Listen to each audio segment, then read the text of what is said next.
Oh, hello, friend. I'm so glad you've wandered into the cozy forest tonight for another story. Whether you're here to enjoy a quiet moment, to drift while you work, or to prepare for a peaceful sleep, you've arrived at just the right time. Frank, the furry fox, is padding out into the moonlight, hoping to gather something magical for his den. Let's follow his paw prints and see what he finds.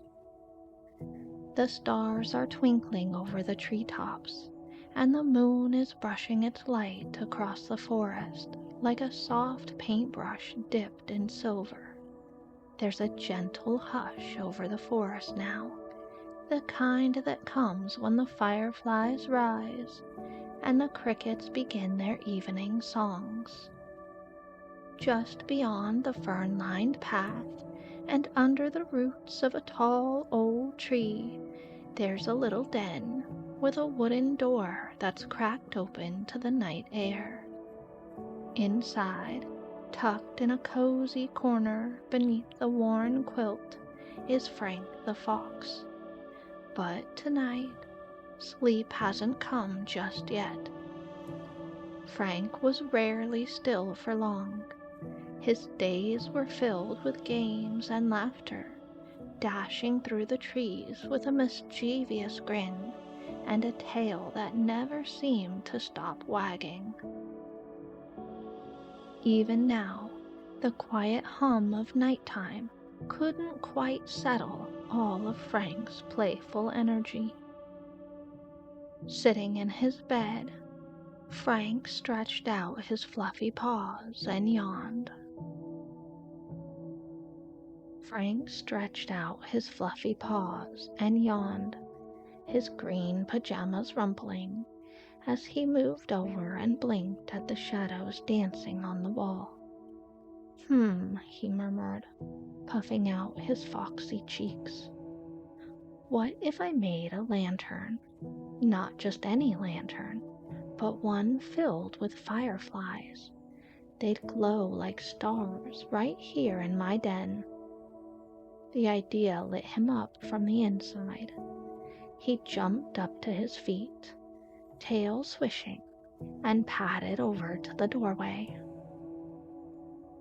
Outside, the night air smelled of moss and cool grass, and the moon hung low, full, and bright. Perfect, Frank whispered. It's the perfect night for a firefly adventure. And with that, he stepped out into the quiet forest, paws light on the mossy ground, already imagining how amazing his glowing lantern might be. Frank trotted into a wide meadow where the grass rose in soft waves and dew clung to each blade like tiny pearls. The moonlit clearing shimmered, and fireflies floated above the ground in slow golden spirals, like stars that had wandered down to rest among the wildflowers. There you are, Frank whispered, crouching down low, his eyes wide with wonder. The fireflies blinked lazily, their lights twinkling in no hurry at all. With a playful grin, Frank bounced forward, his paws outstretched. The fireflies scattered at once, lifting up into the air in a quiet burst of light. Frank landed with a soft thump in the cool grass, his green pajama sleeves slightly damp with dew. He rolled onto his back and stared up at the blinking lights above. Wow, you are fast, he laughed, his tail flicking across the grass. But I'm fast too, just you wait. Frank leaped back to his feet, fluffing out his fur with a shake. The meadow around him glittered with movement. every glowing flicker drawing him further in. Frank darted after another little cluster, heart light with laughter, his paws quiet and quick on the mossy earth. The fireflies seemed totally unbothered and blinked away just before he reached them, drifting like sparks of joy into the tall air. "Don't worry, I'll catch you yet," he said with a puffed-up smile, and off Frank went again, tail wagging behind him like a banner in the moonlight. Farther into the meadow, a soft glimmer of firefly light hovered near a patch of cattails. Frank crept closer, crouched down low, his eyes locked on the golden glow just ahead. His green pajama pants brushed through the grass, damp with dew, but he hardly noticed. He was focused on the fireflies. He wiggled his hind legs once, twice, and then leapt. But instead of a quiet landing in the grass, Frank splashed into a shallow puddle hidden beneath the greenery. Water sprayed in a sparkling arc as he tumbled forward, paws first, and landed with a soggy plop. For a moment, everything was still. Then Frank blinked, water dripping from the tips of his ears. He sat up slowly and looked at his own reflection, rippling in the puddle beneath him. His fur was sticking out in damp tufts, and his cheeks puffed out even wider with surprise. "Well," he said, blinking at the starlight in the water, "that didn't go quite how I imagined." He gave himself a little shake, sending tiny droplets into the air, and then grinned. "At least now I sparkle a little more. Maybe the fireflies will think I'm one of them." With a soft laugh, Frank stepped out of the puddle and looked up. The fireflies had already drifted higher, blinking down at him like they were in on a secret joke. Frank's tail wagged again. "All right," he said cheerfully. "You're still up there, and I'm not done yet." Frank padded a little farther into the meadow until he spotted a cluster of fireflies blinking high in the branches above. Their light flickered like tiny lanterns strung between the leaves. His fluffy cheeks puffed out again as a new idea lit up in his mind. "Maybe I just need a better angle," he said to himself, his eyes following a low-hanging branch. With a determined bounce, he scrambled up onto the lowest part of the tree.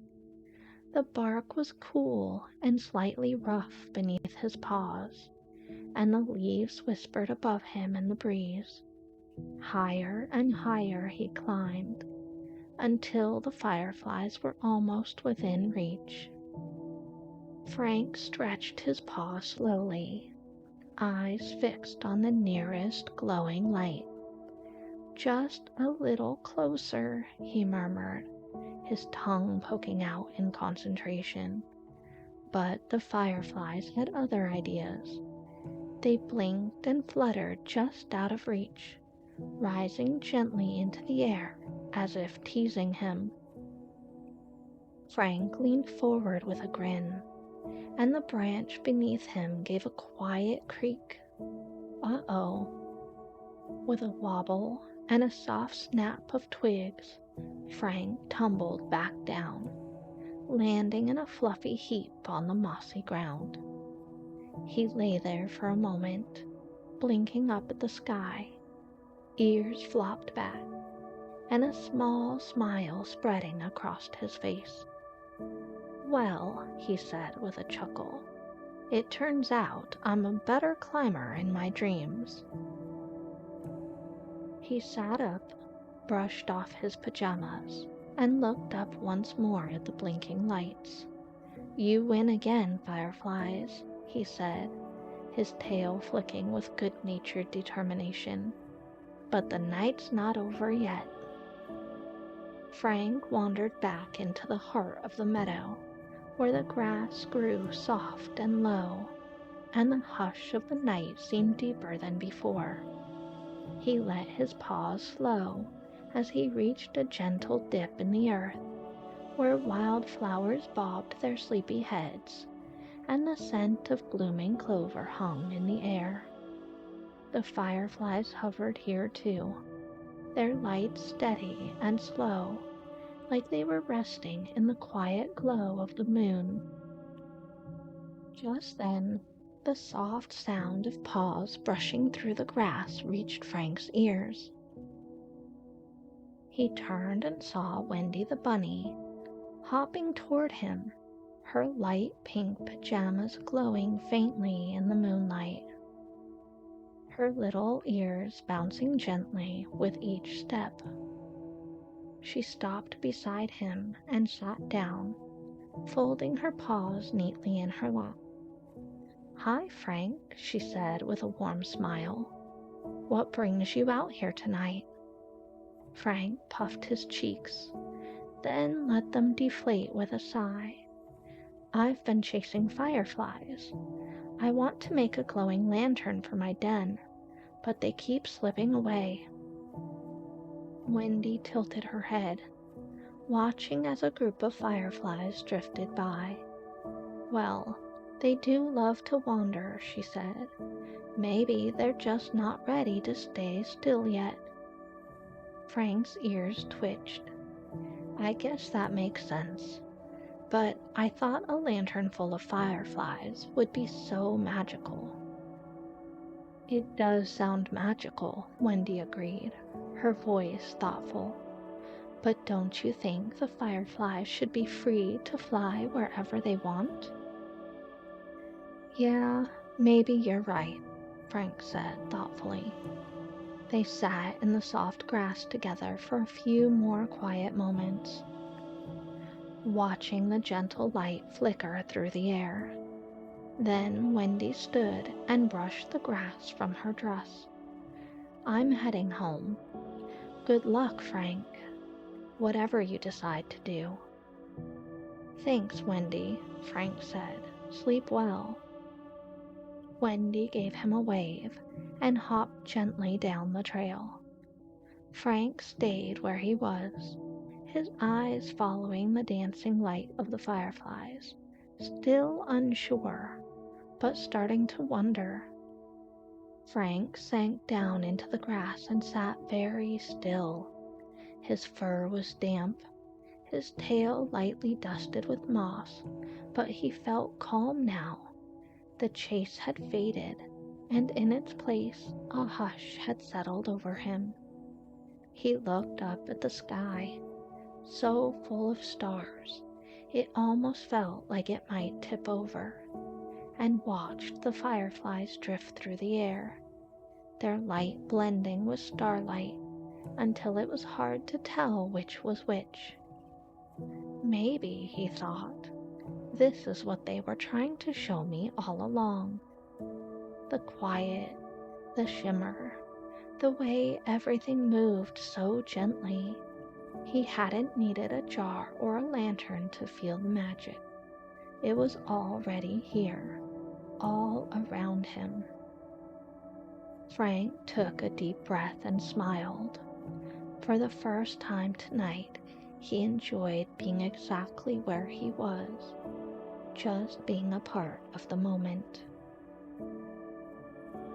As Frank continued on through the meadow, a rustle in the grass nearby made him glance over. A tiny figure waddled out from the shadows, a chipmunk in a cozy onesie, blinking sleepily. "Frank?" came a small, squeaky voice. It was Max, the mighty chipmunk. He shuffled closer, paws tucked against his chest, his fur sticking out just a bit from sleep. "Are you still out here?" Frank nodded. I'm trying to catch fireflies. Max squinted at the soft glow above them. They're fast, he said simply, like little stars with wings. Frank chuckled. Exactly. I keep getting close, but they're always one blink ahead. Max yawned and sat on a nearby rock. Maybe they're playing a game with you. Or maybe they just want to keep flying for a while. Frank glanced up at the lights. Maybe. I was hoping they'd want to help me light up my den. Well, maybe they will, Max replied. If anyone can catch fireflies, I bet it's you, Frank. Frank gave a small smile. Thanks, Max. Good night, Frank, Max replied, and with a sleepy wave he turned and wandered off into the tall grass. Frank sat back, watching the fireflies hover and blink above the meadow, his thoughts quiet but not quite settled. The meadow had grown quieter, the breeze softening, as if the whole world was taking a breath. Frank stood up slowly, brushing dew from his pajama sleeves, and looked once more at the soft glow rising above the flowers. He spotted a little cluster of fireflies floating low near a fern-covered stump. They blinked gently in rhythm, almost as if inviting him. All right, he whispered. Just one more try. Frank padded over carefully, crouching low in the grass. With a slow, smooth motion, he lifted a glass jar from the pouch at his side. A small one, the kind he used to catch raindrops on stormy days. Frank held his breath and moved quietly, waiting for just the right moment. Then, whoosh, he scooped the jar upward, and to his surprise, several fireflies floated gently inside, their golden lights pulsing like tiny heartbeats. Frank's eyes widened. I did it, he breathed. You're even more beautiful up close. He turned the jar in his paws, watching the soft glow flicker across his fur. For a moment, he imagined the jar on his windowsill, glowing all night, casting dancing shadows on the walls of his den. But as he walked home, he noticed something. The fireflies inside weren't moving as much. Their light, though still golden, seemed slower, softer, almost sleepy. Frank tilted his head. Are you guys okay in there? He asked gently. The jar was quiet. He looked up at the fireflies still drifting above the meadow, flickering bright and free in the moonlight. Then back down at the jar in his paws. His ears lowered a little. I wonder, he murmured, if maybe you do need to be free to shine. Frank knelt in the grass, the cool glass jar cradled carefully between his paws. Inside, the fireflies hovered quietly, their glow faint and pulsing like a sleepy breath. He looked at them for a long moment, the edges of the jar catching the moonlight, casting gentle rings of gold on the grass below. The night around him was still and open, and somewhere in the back of his mind, Wendy's words echoed softly. But don't you think the fireflies should be free to fly wherever they want? Frank sat back on his heels. You probably don't want to be in that jar, do you? He asked gently. It seemed like a good idea at the time, but maybe a glowing lantern isn't worth making you sit still. He unscrewed the lid slowly, the faintest creak breaking the hush of the meadow. Then, tilting the jar slightly, he watched as one firefly lifted off, then another and another, blinking their way out into the open air, their light growing brighter with each little flutter. Frank smiled as the last one hovered in front of him for a heartbeat longer than the rest, blinking once before lifting up into the night. "There you go," he whispered. "You're much better up there." The meadow seemed to come alive again as the fireflies returned to it, their glow weaving through the tall grass like starlight on the move. Frank rested his chin on his paws and watched in silence, his heart feeling light and full, as if something small and important had just been set right. After a while, Frank stood up and looked around his little patch of the meadow. The grass, the breeze, the moon, everything shimmered softly. The fireflies moved easily through the air again, their glow bright and unhurried. He picked up the empty jar and turned it over in his paws. "Maybe I don't need to catch you," he murmured. "Maybe I just need to borrow your light in a different way." The thought made him smile. He stood and stretched, tail swishing behind him, and turned his eyes toward the trees that bordered the meadow. "I bet if I placed a mirror by the window," he mused aloud, "I could reflect the glow from the fireflies into my den. The light would still be yours, but I'd get to see it dance across my walls each night." It wasn't the kind of lantern he had imagined, but it felt just right.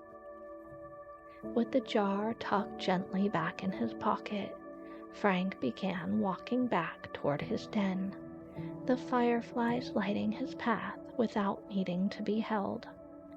Their glow shimmered through the grass and trees, and Frank followed it home with a quiet, contented smile.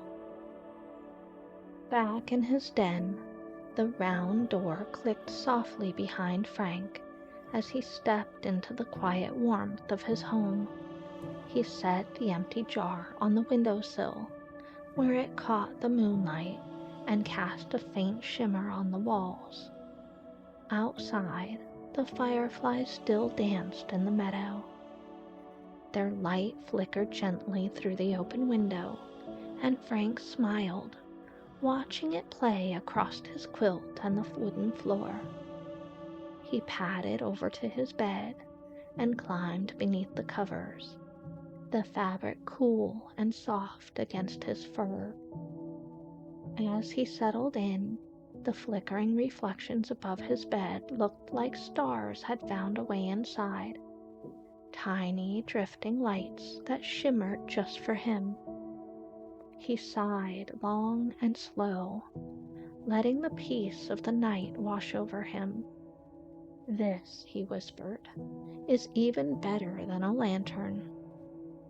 The glow outside continued, quiet and alive, and as Frank drifted toward sleep, he thought not about what he could catch or keep, but about how lovely it was to simply witness the glow of something free.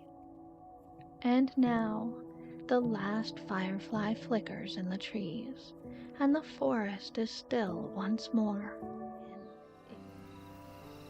There's a hush over the forest now, the kind that only comes when the moon is full and round and watching gently from above. The forest breeze is light and steady, rustling the high leaves in soft little waves, and the moss beneath us holds just a bit of the sun's warmth from earlier. Can you feel it? The forest is breathing slowly, The fireflies are beginning to rise, blinking softly in the evening light, and, tucked into a small corner of the forest, there is a quiet little burrow at the base of a tree, with a round wooden door half open to the night.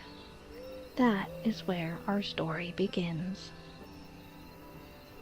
Inside, in a room lit by soft amber candlelight and the golden kiss of moonbeams slipping through the window, a small rabbit was sitting cross-legged on her woven grass rug. Wendy the fluffy bunny, with her soft brown fur and floppy little ears, was brushing a bit of lint from her favorite pink pajamas. Her room smelled faintly of wild mint and dried lavender, scents that lived in the woven walls and pillows, reminders of warm days and sunny glades.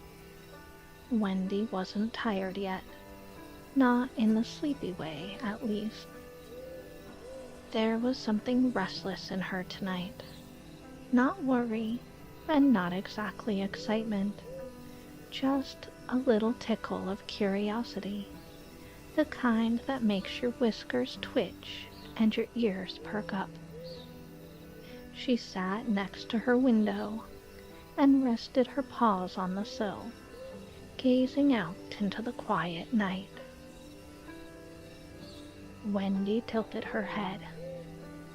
"I wonder," she whispered to herself, "if tonight might be the perfect night to find the moonflower." She was thinking of something she had heard once, long ago, from an old hedgehog who loved to tell stories by the fire. A tale of a rare and lovely blossom that only bloomed under the light of the moon. No one had ever told her exactly what it looked like, or where it might be found, but Wendy had imagined it often. A flower that shimmered like starlight, that opened its petals only when the rest of the forest had gone quiet. She let her fingers trail along the edge of the window pane. "I wonder what it would feel like to find something like that," she murmured. "Something real and magical and meant only for the moonlight." And then, quite naturally, she had made up her mind. Wendy stepped away from the window and paused for a moment to look around her cozy house. The wooden bed with its soft floral blanket, the woven basket of half-finished knitting projects, the pressed flowers framed on the wall near the table. Everything glowed quietly in the moonlight.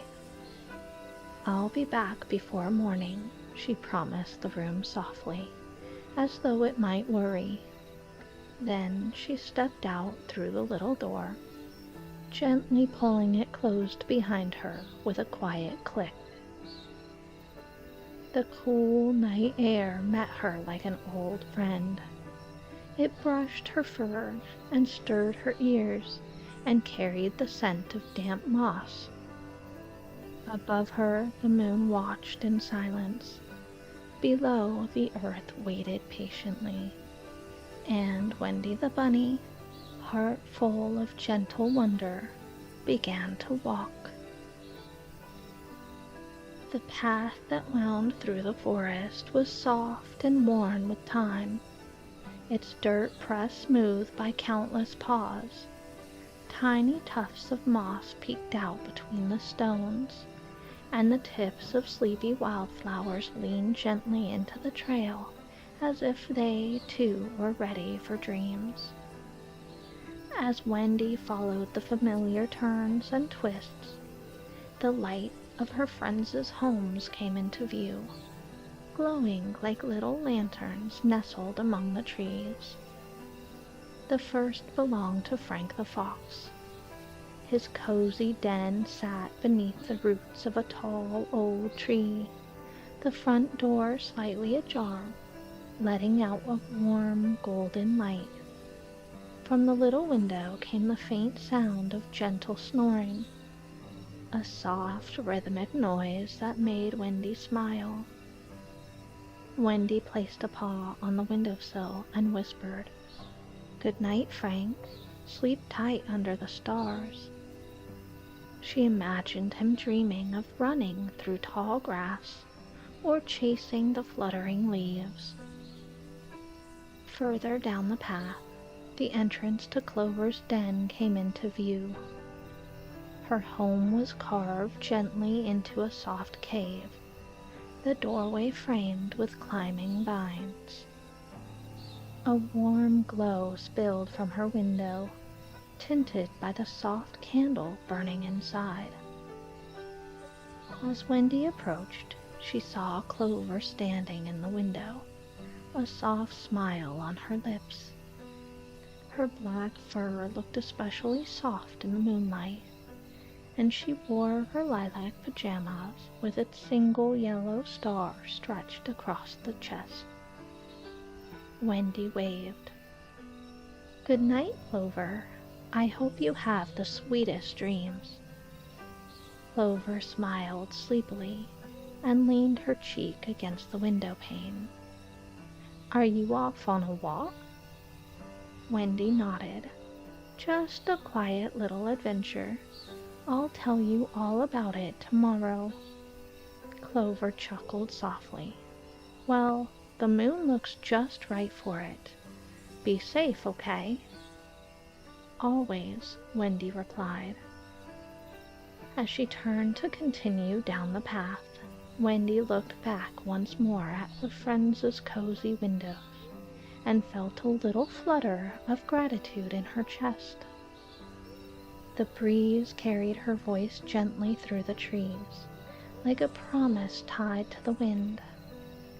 Once the last glow from her friends' cozy homes faded into the distance, Wendy felt the forest begin to stretch wide and quiet around her.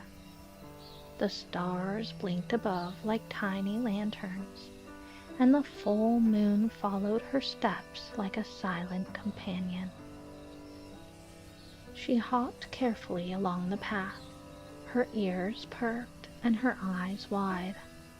Thoughts of the moonflower swirled softly in her mind. "I wonder what it does," she whispered, as if the forest might answer. "Maybe it glows bright enough to light the whole woods. Or maybe it hums a song only the moon can hear." She paused beneath a maple tree, looking up at its silver-lined leaves. "Maybe it's just the prettiest flower anyone has ever seen," she said with a quiet smile. "I bet it looks like a little moon." Wendy's paws brushed gently over the moss as she walked, the cool night air tickling her whiskers. With each step, her curiosity grew, not just about the flower, but about what she might find along the way. "I wonder," she thought again, "if the journey to something magical is just as special as the thing itself." And so, with the stars above and the hush of the forest all around her, Wendy kept going, her heart full of questions, her spirit light with wonder. The gentle hush of the forest was joined by the soft trickle of water up ahead. Wendy followed the sound until the trees parted just enough to reveal a narrow brook gliding through the moonlit clearing. The water wound over smooth stones and glistened like liquid silver.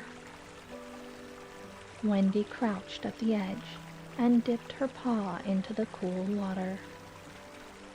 Ripples spread out in perfect circles, catching bits of starlight as they moved. The breeze carried the scent of damp moss and river mint, and Wendy breathed it in deeply. Above the brook, fireflies began to rise. One blinked near her nose, then another, then several more, floating like sleepy stars come to rest among the reeds. Wendy watched their slow dance, a quiet smile curling at the edge of her mouth. "You are like little lights in the dark," she whispered, "just like the moonflower might be." One firefly hovered close to her ear, then drifted gently across the brook. Wendy stood and followed, her feet padding softly over the mossy grass and stones. The fireflies glowed ahead, like breadcrumbs in the dark, each one nudging her onward. The brook behind her whispered on, but ahead something unseen was waiting, and she was ready to find it. The path gently lifted as Wendy followed the glow of the fireflies. Soon the trees opened into a quiet meadow bathed in moonlight. Softly glowing fireflies floated lazily above the field, their lights flickering in slow, peaceful rhythms. A few dipped low to hover near the wildflowers, which nodded gently in the breeze. Wendy stepped into the meadow, her paws barely making a sound on the soft earth. She giggled quietly when one little firefly landed on her ear, its light casting a soft glow across her cheek. "Hello there," she whispered. "Do you know the way to the moonflower?" The firefly blinked twice, as if answering, then lifted off and drifted forward, slow and sure. Wendy followed it, the gentle light guiding her across the field. "I love fireflies," she thought. "They're so small, and yet they brighten the darkest places." She paused for a moment to take it all in. The stillness, the light, the cool breath of the night air. Her heart felt full. Then she smiled to herself and stepped onward, deeper into the dreaming meadow, where moonlight and wonder waited. Beyond the meadow, the path narrowed again, curving beneath a canopy of gently glowing trees. Their leaves shimmered with the hues of pale silver and green, moving softly in the breeze as if swaying to some secret melody only the forest could hear. Wendy slowed her steps. The moss beneath her paws was thick and springy, almost like a carpet laid out just for her. All around the trees were tiny blossoms peeking up from the grass, pink, purple, and soft blue. None of them were moonflowers, Wendy thought, but they were beautiful in their own quiet way. She knelt beside one particularly tiny pink flower and touched its petal gently. It felt like velvet warmed by moonlight. "Even the smallest things can feel magical," she murmured. Above her, the leafy canopy sparkled as though it was dusted with starlight. A breeze drifted through the leaves, carrying a soft rustling sound that reminded Wendy of a lullaby. She paused to listen a moment, her heart steady and open. The trees didn't speak in words, but in feeling, a hush, a hush, a hush. With gratitude blooming in her chest, Wendy stepped forward once again, walking beneath the glow of the trees with a heart full of quiet wonder. The forest grew still again as Wendy walked beyond the glowing grove. Up ahead, the trees pulled back to reveal a quiet pond. The surface was so still it mirrored the sky perfectly, a round, glowing moon surrounded by stars, all resting in a pool of silver and gold. Lily pads floated lazily, and soft ripples spread where a frog must have dipped beneath the water. Wendy padded to the edge and sat, her paws curled beneath her.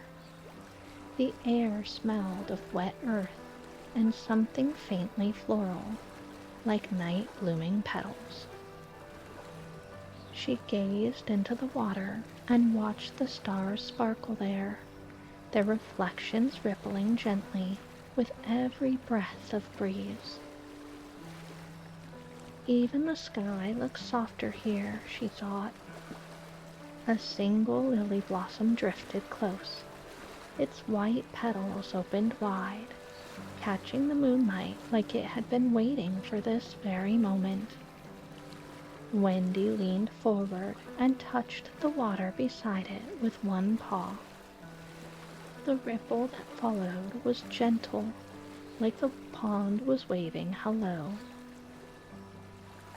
She smiled, letting the silence settle around her. This place felt like a pause, a moment made just for stillness. When Wendy finally stood, her voice was barely above a whisper. "Thank you, pond," she said, and with that she turned back to the path, ready for what came next. As Wendy stepped away from the pond, the path ahead arched gently upward beneath a stretch of tall, whispering trees. Their branches reached toward one another, forming a canopy that shimmered with the softest shades of green. She walked slowly beneath them, her steps quiet on the mossy earth. The leaves above swayed in time with the wind, rustling in a way that felt like music. Not a song exactly, but a rhythm, steady, low, and full of peace. Wendy closed her eyes for a moment and let the sound wash over her.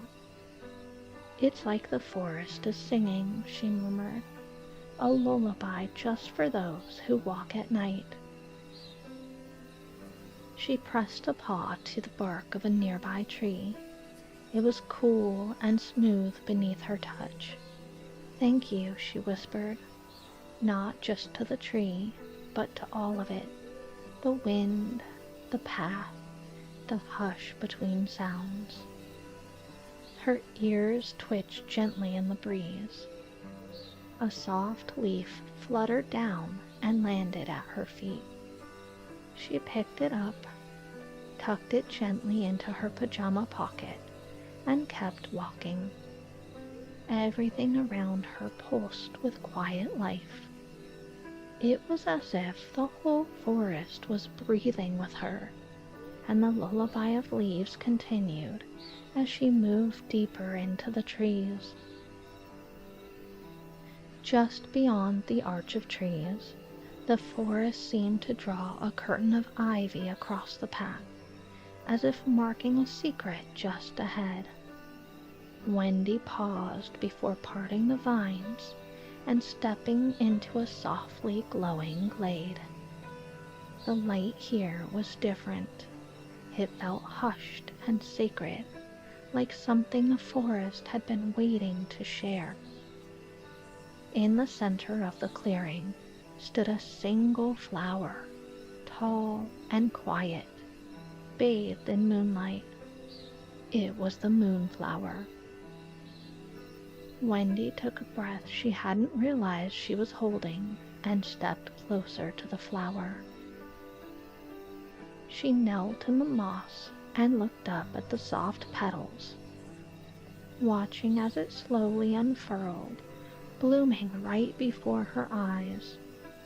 The petals opened one by one, each movement graceful, deliberate, like a yawn at the end of a long day.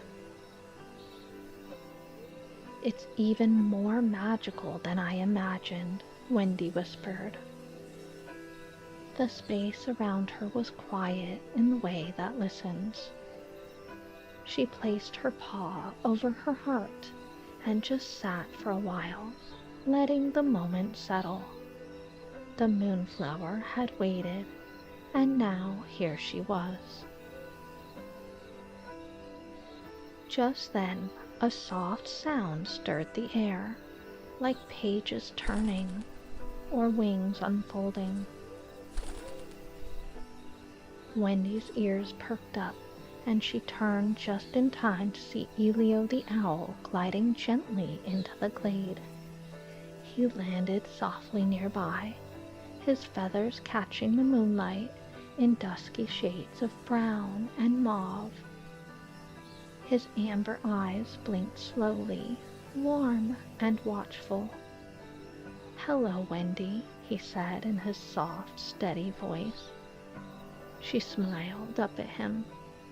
"Elio, I didn't know you'd be here." "I visit often," he replied. "The moonflower always blooms for someone, and I like to be nearby when it does." Wendy looked back at the glowing petals. "It's more beautiful than I ever imagined." Elio nodded.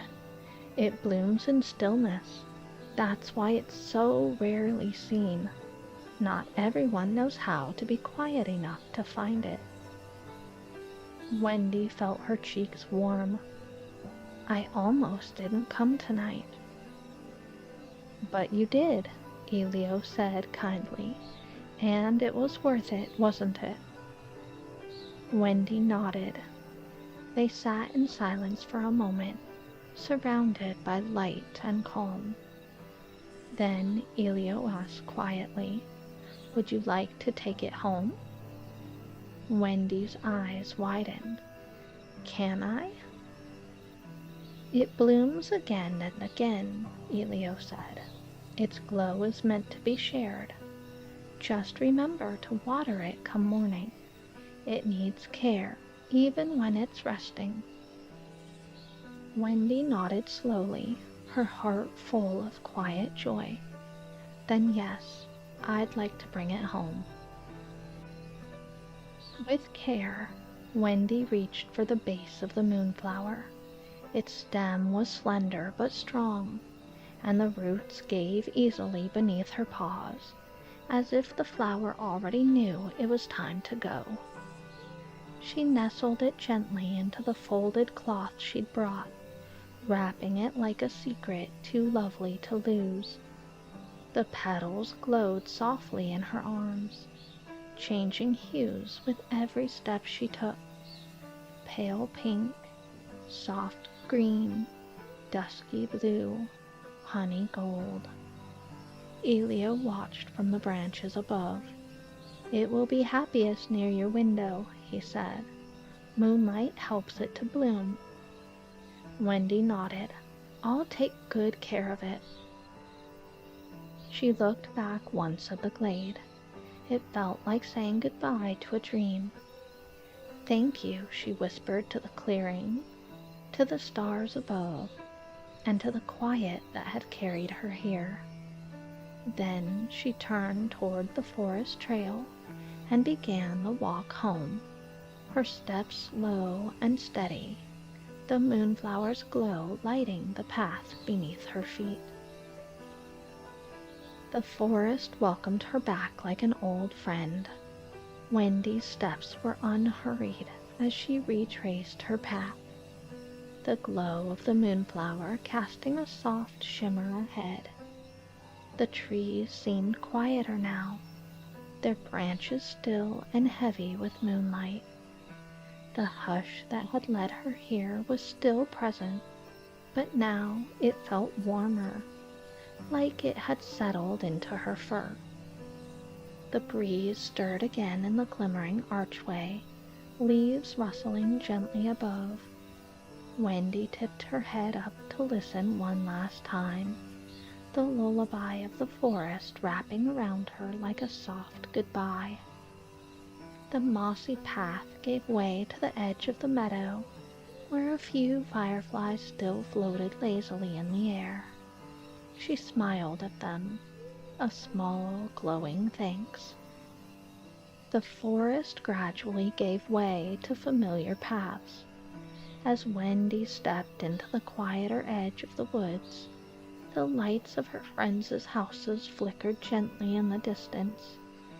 The breeze carried the scent of her friends' warm little homes, blankets, tea, and something sweet that had long since cooled. Her own round door was just ahead. She was almost home. Wendy reached her little wooden door and stepped quietly inside. The soft creak of the hinge and the familiar scent of lavender and woven grass welcomed her home. She placed the moonflower gently on the table near her bed, in a small pot lined with moss. Its glow filled the room in soft, shifting colors, rosy pinks, silvery blues, pale golds.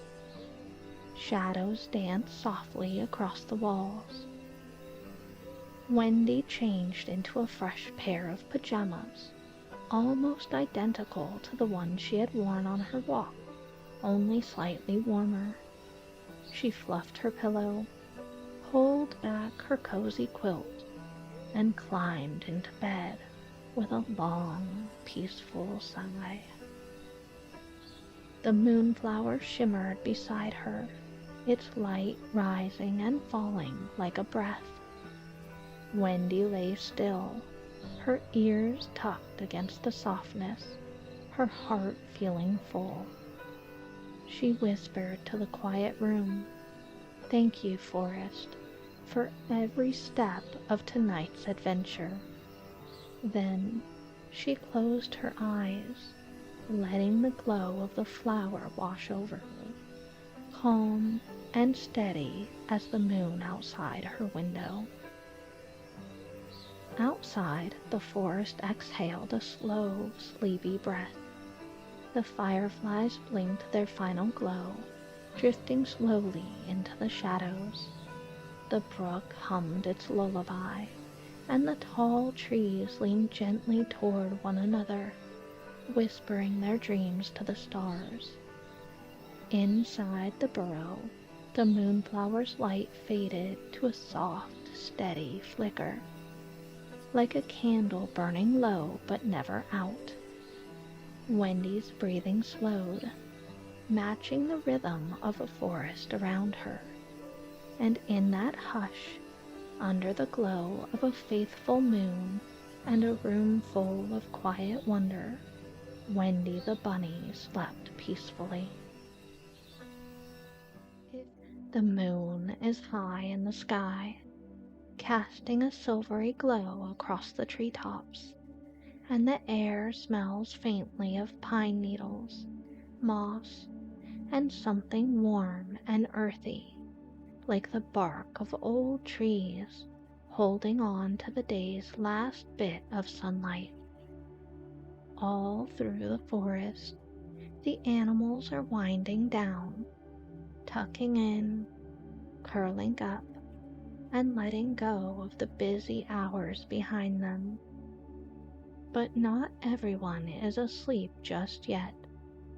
In a little treehouse, nestled high among the branches, one tiny chipmunk is still awake. Max the mighty chipmunk, to be exact. He's just finished fluffing his pillow and brushing his whiskers, and he's standing at his window now, staring out into the quiet. There's a flutter in his chest, not the nervous kind, but the kind that comes when you can feel something special just around the corner. A breeze rustled through the open window, bringing with it the gentle scent of pine needles and the distant hush of the forest settling in for the night. Max was busy staring out at the stars, just beginning to peek through the treetops. His striped pajamas were soft and well worn, and his fluffy tail curled neatly behind him. "It's a good night for something brave," he whispered to himself. He liked to say things like that out loud, not because he needed to convince anyone else, but because it helped him believe it too. Max the mighty chipmunk, he liked to call himself. It had a nice ring to it. He might be small, but his dreams were not. Max dreamed of helping, discovering, and exploring, of doing something mighty, even if only a little bit at a time. "I wonder what's out there tonight," he said. "Maybe a mystery to solve, or a challenge to face." And with that spark of hope flickering in his chest, Max climbed down his little treehouse ladder, paws light on the bark. Tonight, something brave was waiting. Not long after Max had stepped outside his treehouse and climbed down to the forest floor below, he heard a soft, uncertain sound coming from through the trees. A small, lonely chirp, just once, and then again. It was high and sweet, and maybe just a little bit afraid. Max wandered through the trees. He whispered. "That doesn't sound like the usual evening bird song." Curious, he continued forward toward the sound. As his paws patted softly on the forest floor, the sound came again.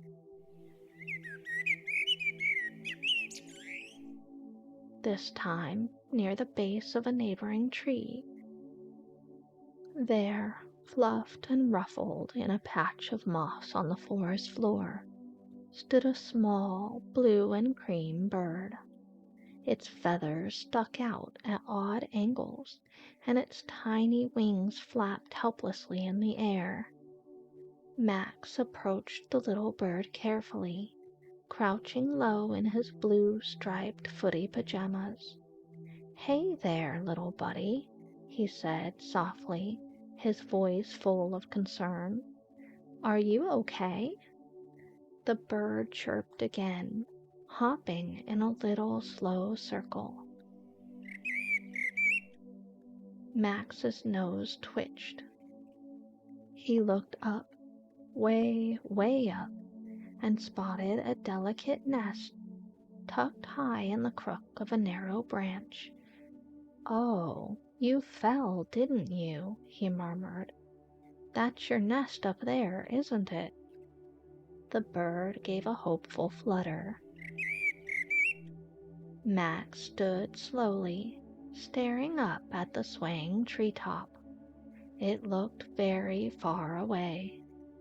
"Well," he said, squaring his shoulders, "don't you worry. I'm going to help get you home." Max stood beside the little bird, both of them looking up at the towering tree.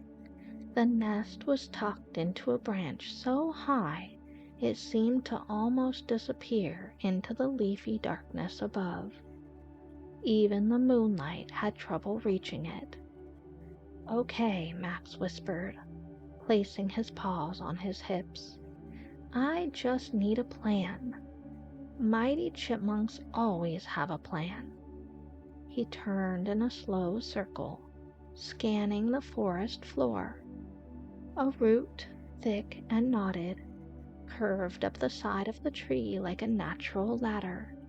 Moss covered its ridges in soft patches, and it looked climbable, at least at first. Max looked down at the little bird, who blinked back at him with trusting eyes. Max picked up the little bird and gently secured him in the soft folds of a mossy pouch he'd tied like a sling round his back. The bird chirped quietly, content and ready. He scrambled up a few feet, gripping the root with all four paws. "So far so good," he muttered, his chipmunk tail twitching for balance. But the higher he climbed, the more the root narrowed and smoothed. Soon it blended into the trunk, and Max found himself hesitating, unsure where to place his next step. He looked down at the little bird. That was a big mistake. The ground swayed far below, and his stomach did a little flip. He froze. "Okay, nope," Max whispered, backing down slowly. "That's not it. Definitely not it." Back on solid ground, he let out a long breath and flopped onto the moss. "All right, Max," he said, puffing out his cheeks. "Time for plan B. You're not scared. You're just planning smart." Max tried not to think about how it might be a little bit silly that a chipmunk was afraid to climb a tree. But Max wasn't just any ordinary chipmunk. He let out a deep breath. "It's okay. I'm gonna figure this out." Just then, Max heard soft footsteps through the grass, gentle, quick, and familiar. He looked up to see Wendy the fluffy bunny hopping into view, her light pink pajama dress fluttering with each bounce. "Hi, Max," she said with a smile, her little bunny ears giving a gentle wiggle. "What are you doing out so late?" Max stood up a little taller and puffed out his chest. "I'm on a mission," he declared. "This little bird fell out of its nest, and I'm trying to help him get back up there." Wendy followed Max's gaze toward the towering tree. "Oh, wow," she said softly. "That's a tall one." "Tell me about it," Max muttered. "I tried climbing it, but it's really high, and, well, it's harder than it looks." Wendy's smile didn't fade. She stepped closer and leaned beside him. "Helping someone else, even when it's hard, that's really brave, Max." He looked at her, his tail twitching. "But I didn't do it. I froze halfway up." Wendy shook her head. "Being brave doesn't mean doing something perfectly the first time. It means trying again, even if you're scared. One step at a time, remember?" Max took a breath, letting her words settle. "One step at a time," he echoed. "You've got this," Wendy said, gently patting his paw, "and I believe in you." With a grateful nod, Max watched as Wendy hopped off into the trees.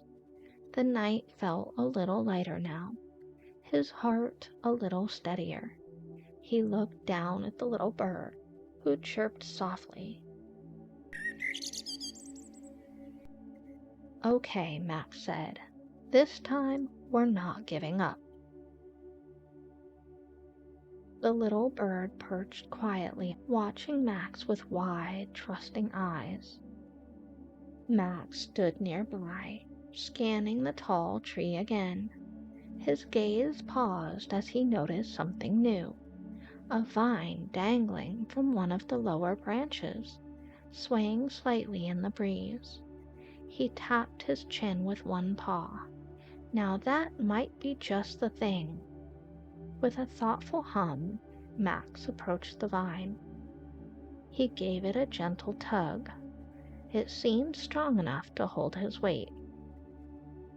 "All right, team," he said, glancing at the little bird and then up at the tree. "This might be a little wild, but it's worth a try."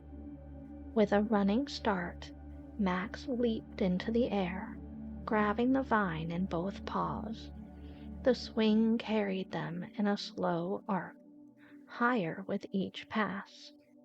Max's tail trailed behind him like a streamer as he pumped his legs, catching more momentum. "We're flying," he shouted with a nervous giggle. "Sort of." The vine creaked but held firm. Max's paws reached out as they neared the branch. "Just a little farther." "Almost there." Snap!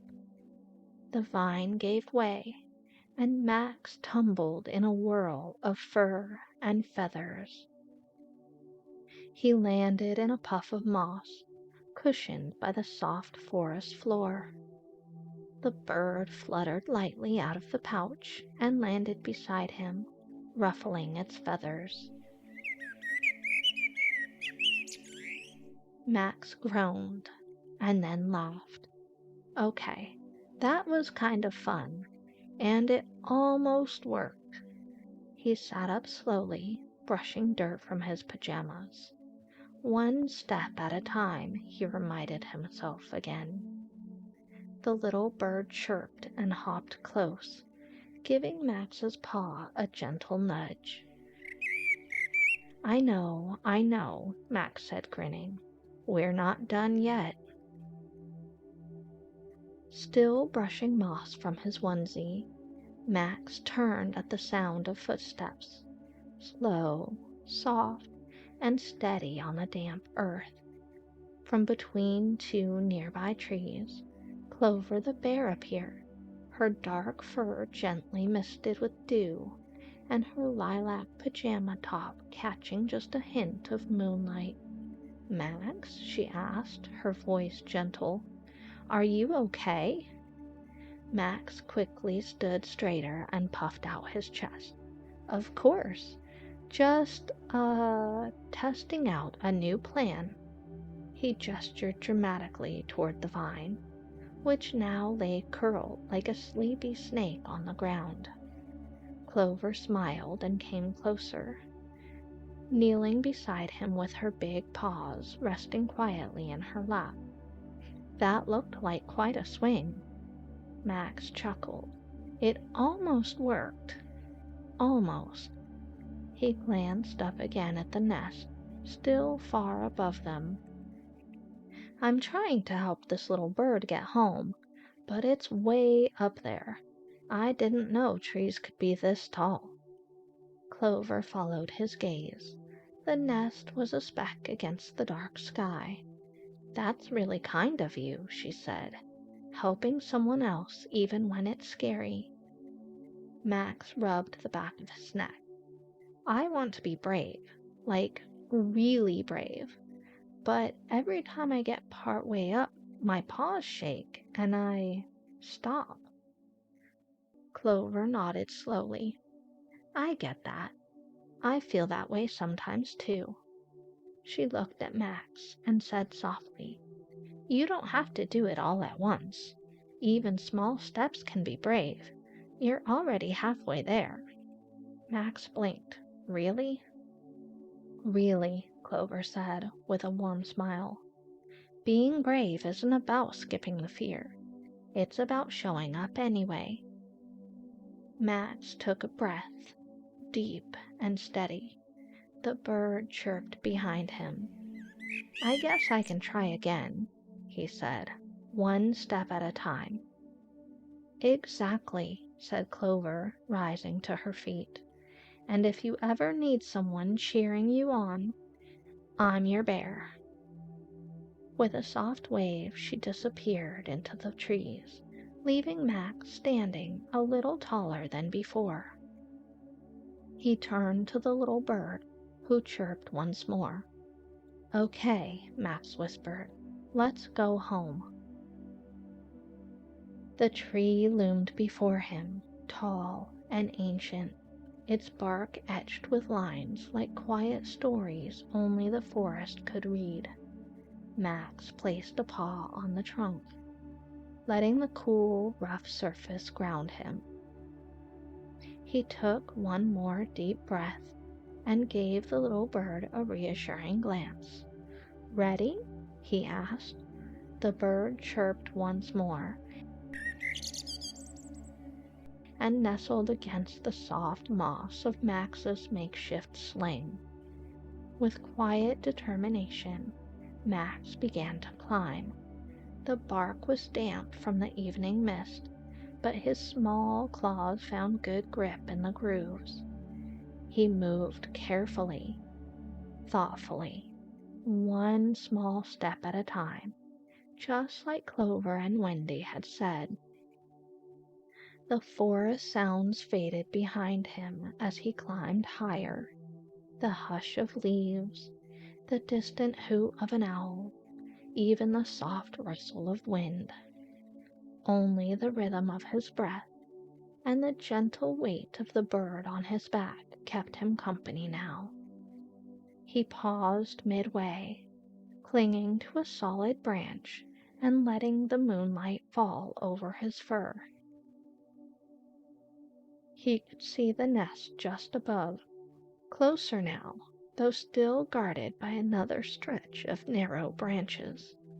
"I can do this," Max whispered. "Not all at once, but just a little more." His paws ached, but he pressed on, eyes fixed on the soft cradle of twigs above. Finally, after what felt like both a moment and an eternity, Max reached the edge of the nest. Carefully, tenderly, he lifted the bird from the pouch and placed it into its nest. It chirped once, turned in a slow circle, and then tucked its head under its wing.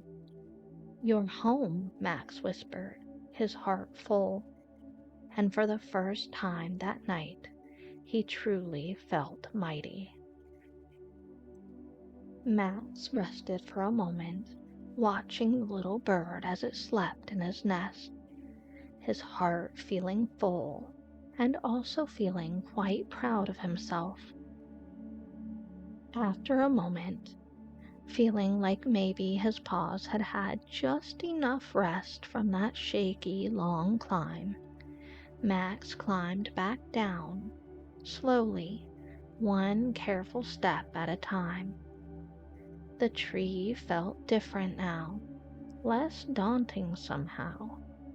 Its branches no longer loomed above him, but stretched out like arms that had held him, lifted him, and then gently set him back on the earth. When his paws touched the forest floor again, he took a long breath in and looked up through the canopy. The nest was barely visible now, tucked into shadows and moonlight. Somewhere in that cozy tangle of twigs, a little bird was safe and sleeping. He sat back on the soft moss, letting his legs stretch out in front of him, his tail curling around to his side. The hush of the woods wrapped around him like a blanket. There was no wind, no rustling, just the gentle breathing of the trees and the quiet thrum of his heart beginning to settle. "I was pretty scared," Max said out loud to no one in particular, "but I did it anyways." He chuckled softly. "I guess that is what being brave really means." The stars blinked gently through the treetops, and Max tilted his head to take them in. "Thank you," he whispered to the tree, "for letting me climb. And thank you," he added, glancing toward where the bird had been, "for trusting me." He stood up, brushing moss from his onesie, and gave one last look up toward the nest. Then, with his shoulders a little straighter and his step a little lighter, Max turned toward the path that led back to his own treehouse. He was tired now, but it was a good kind of tired, the kind that comes after doing something real and kind and brave. And as he padded through the quiet forest, Max knew this was a night he'd remember for a very long time. The path back to Max's treehouse glowed faintly beneath the moonlight, each stone and root catching just enough silver to guide his way. He moved slowly now, not in a hurry, just letting the night stretch around him like a favorite blanket. The forest was quiet, peaceful. Max passed Clover's vine-draped cave house and gave a sleepy smile, imagining her wrapped up in her starry pajamas, probably sipping something warm and listening to the soft chirping of the crickets outside her window. Not far beyond that was Frank's cozy den, under the tall old tree, its front porch light glowing like a little beacon in the night. Max's own treehouse stood nestled in the curve of the old chestnut tree, high above the mossy clearing. He climbed the wooden trunk slowly, each step creaking gently under his paws.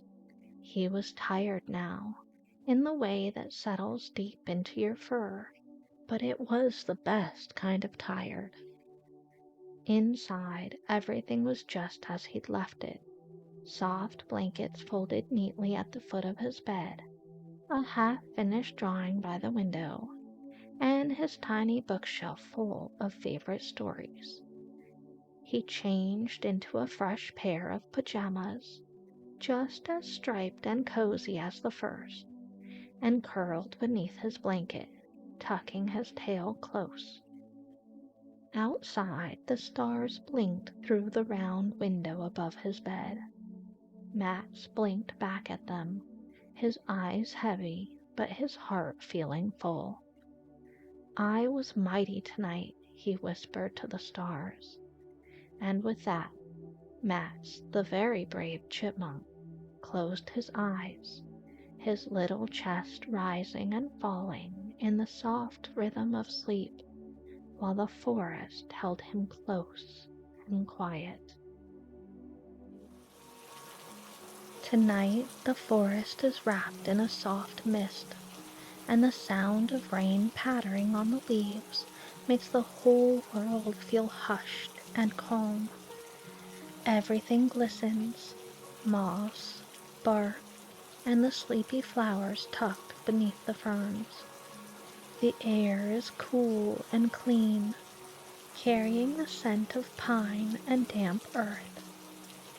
Tucked into a quiet corner of the forest, near a small whisper of a bubbling stream, there's a quiet little cave house warmed by candlelight. And that's where our story begins. Inside, Clover the bear sits beneath a cozy quilt, her soft black fur fluffed around her like a blanket. The lamp on her windowsill flickers gently, casting gold shadows against the walls, and beyond the glass, raindrops tap a gentle rhythm. Clover's big, bare eyes peek out from behind the edge of her blanket. "It's raining a lot," she murmured softly to herself, her voice not much louder than the rain. "What if it gets louder? What if it thunders?" Clover tugged the blanket back up to her chin, tucking her paws beneath it. But even as she curled in tighter, a little feeling stirred in her chest, part curiosity and part wonder. She'd heard that sometimes rain brought rainbows, And not just the kind in books or stories, but real ones, arching across the sky like bridges made of color. And at night, the rainbows were extra special. Clover shifted under the blanket. "I've never seen one," she whispered, "and I wouldn't want to miss my chance." Her heart fluttered. But what if it's too cold, or too loud, or too wet? She closed her eyes and took a slow breath, in and out, just like Elio the owl had taught her. "I am safe," she whispered. "I am brave, and I can take small steps, even when I feel scared." With a deep breath, Clover stopped pacing and padded over to the door. The rain was soft, not frightening. It danced on the mossy ground, glittering beneath the lantern light. "Okay, Rain," she said, her voice still quiet but steady. "I'll come outside, but only to find the rainbow." Clover opened the round wooden door with a gentle creak. A cool breeze slipped into the hollow, carrying the clean scent of rainfall and pine needles. She stepped outside carefully, her large paws pressing into the damp moss that blanketed the ground. The raindrops tapped gently on her fur, making her flinch at first. "Oof!" she gasped as a chilly drop landed right on her nose. She gave it a quick rub with the back of her paw, her eyes blinking in surprise. Behind her, the warm glow of her den flickered softly. It was tempting, so tempting, to turn back and curl up beneath her blanket again. But the air smelled so fresh, and the forest looked different somehow. It sparkled, as if the rain had polished every leaf and stone until they gleamed. The trees were glistening with droplets that caught the light and held it like tiny beads of glass. Little puddles had formed along the path, some so still they looked like mirrors. Above, the canopy swayed in slow rhythm, each leaf giving a soft shake as it caught another drop. Clover stood quietly for a moment, letting the soft drizzle settle around her. The forest wasn't loud, it wasn't scary, it was gentle and beautiful. She took another step forward and whispered, "It's just water. I can take one more step." The puddle beneath her paw rippled slightly as she stepped in, and she gave a small smile. "I am brave," she said aloud, and though her voice was soft, it carried just enough to make her feel taller. "I can take my time. It's okay to try something new." And so, under the slow shimmer of rain and the swaying of tall trees, Clover began her quiet walk into the misty, glistening woods. The path ahead curved gently through the trees, slick with silver puddles and bordered by tufts of fern. Clover moved slowly, one paw in front of the other, the rain still whispering around her like a quiet lullaby. Her big paws made soft splashes as she stepped through a puddle, the water cool and smooth beneath her feet. She looked down and smiled. "It's kind of pretty," she murmured, "like little jewels on the ground." The raindrops clung to every leaf and flower, making the forest shimmer in the soft light. Even the rocks along the path sparkled, as though someone had brushed them with a fine layer of stars.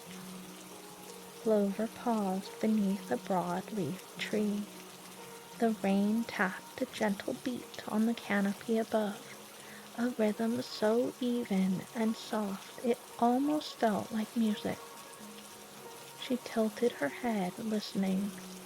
"It's like the forest is singing," she whispered, her voice hushed with awe. She reached out a paw and let a raindrop fall onto her fur. It tickled as it ran down, catching a glimmer of light before sliding away. Clover held her paw out again, just to feel it once more. "Maybe the rain isn't here to frighten anyone," she said softly. "Maybe it's just here to remind us how lovely everything already is." With a small smile, Clover stepped back onto the path, her heart a little steadier than before, as the song of the forest carried her deeper into the rainlit woods. Further along the winding path, something shimmered just off to the side, like a quiet invitation. Clover turned and saw a wide puddle nestled in a small hollow between the roots of two trees. The surface was so smooth it looked like glass, perfectly still, reflecting the leafy canopy above like a secret window to the sky. "Oh," Clover breathed, stepping closer. She crouched down beside the puddle, her big paws resting on the soft moss. Her reflection gazed back at her, round bare face, wide eyes, and a few drops of rain still clinging to her dark fur. She tilted her head, and so did the bear in the water.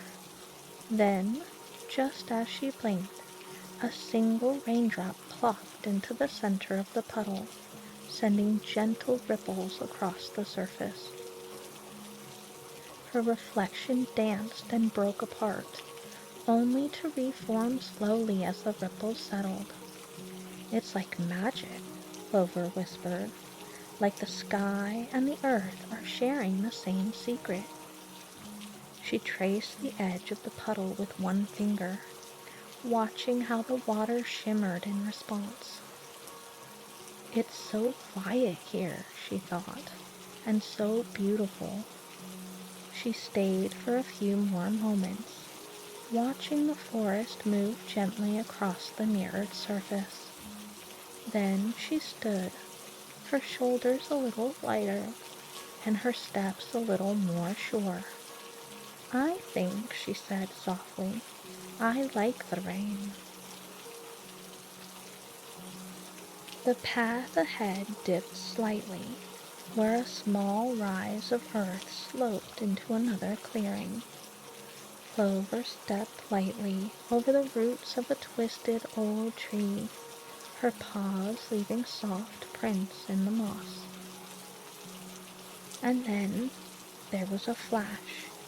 A sudden bolt of light stretched across the sky like a glowing thread, silent but dazzling. Clover froze. She barely had time to whisper, "Oh," before the thunder rolled in.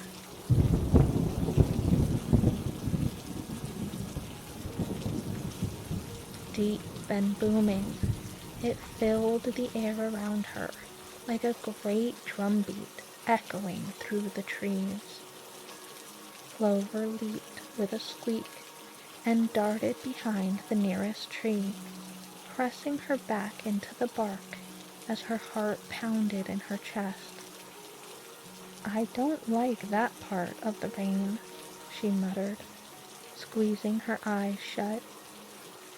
The thunder faded slowly, and the forest held its breath. The hush that followed was deep and still, as if everything was waiting. Clover peeked out from behind the trunk. The trees were still standing, the moss still glowed, and the rain, it hadn't stopped. It simply continued to fall in soft, steady drops, as if nothing had changed. A second flash lit up the sky, but this time Clover watched it. The light seemed so bright, but not angry. It made the treetops shine like polished silver. When the thunder came again, it was softer, farther away. "Maybe the storm is passing," she whispered. "Maybe it's just saying goodbye." She waited a moment longer, paws still tucked close to her chest.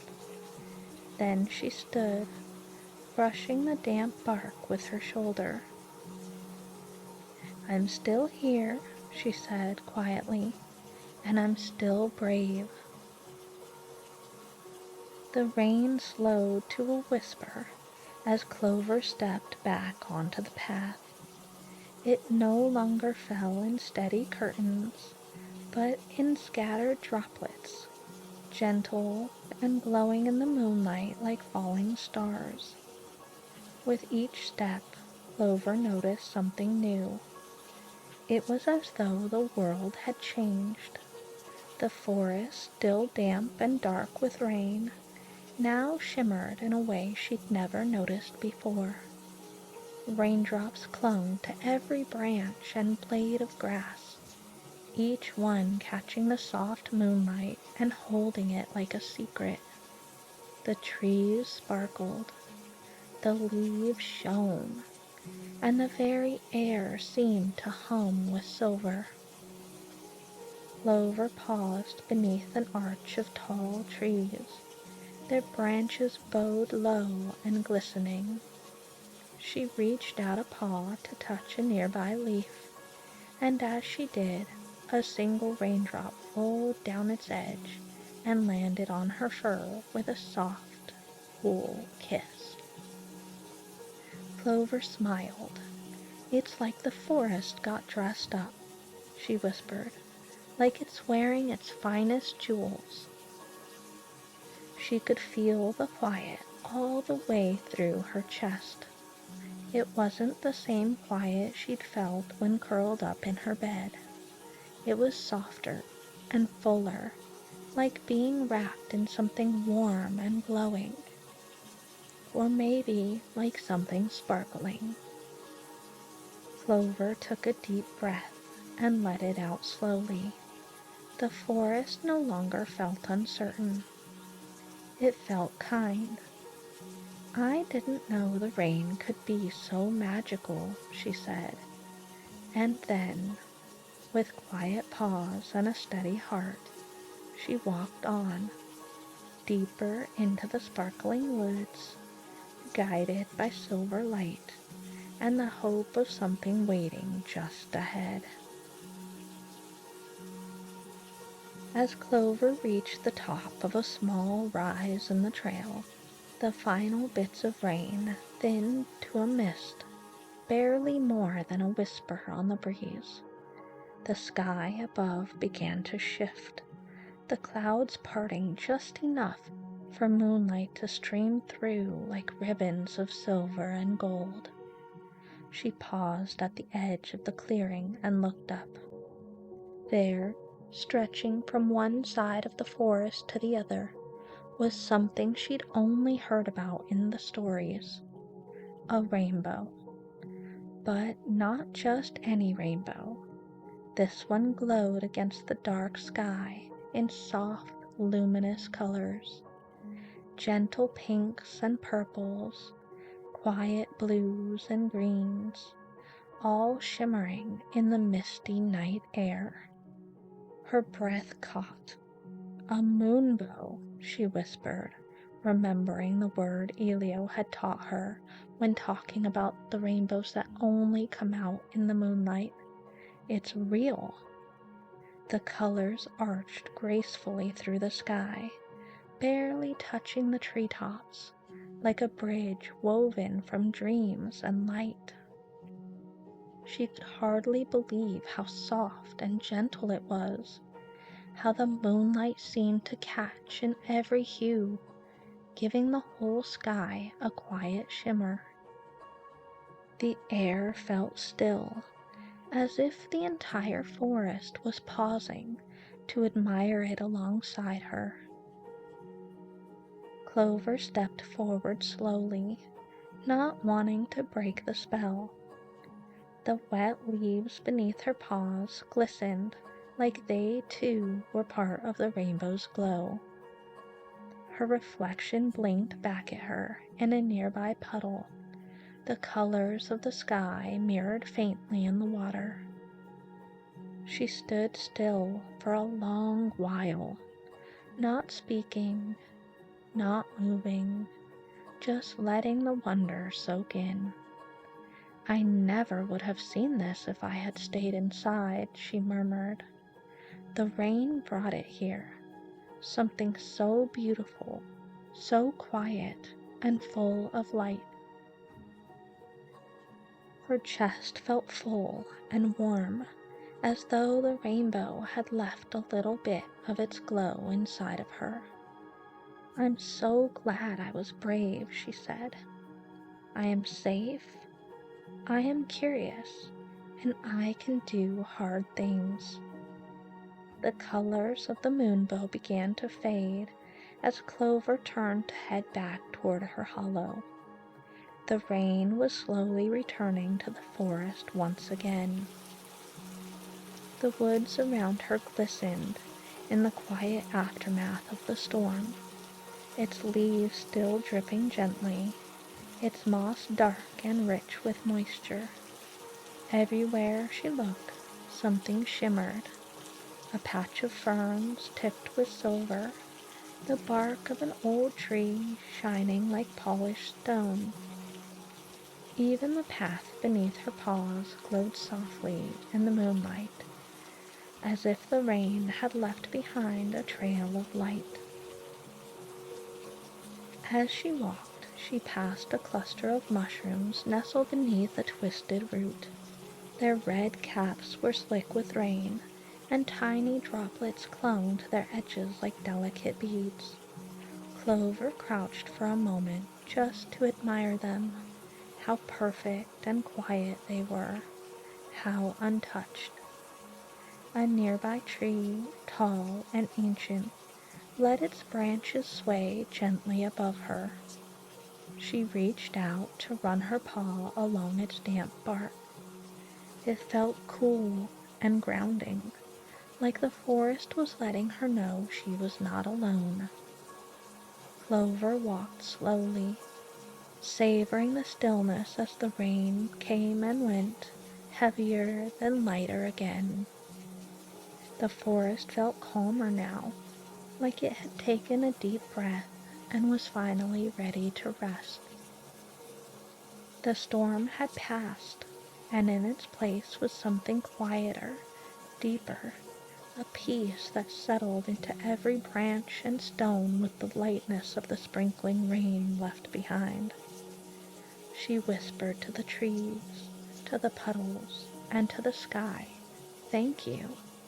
Thank you for the magic. Thank you for the moonbow. Thank you for showing me that even the things that seem scary at first can hold something beautiful inside them."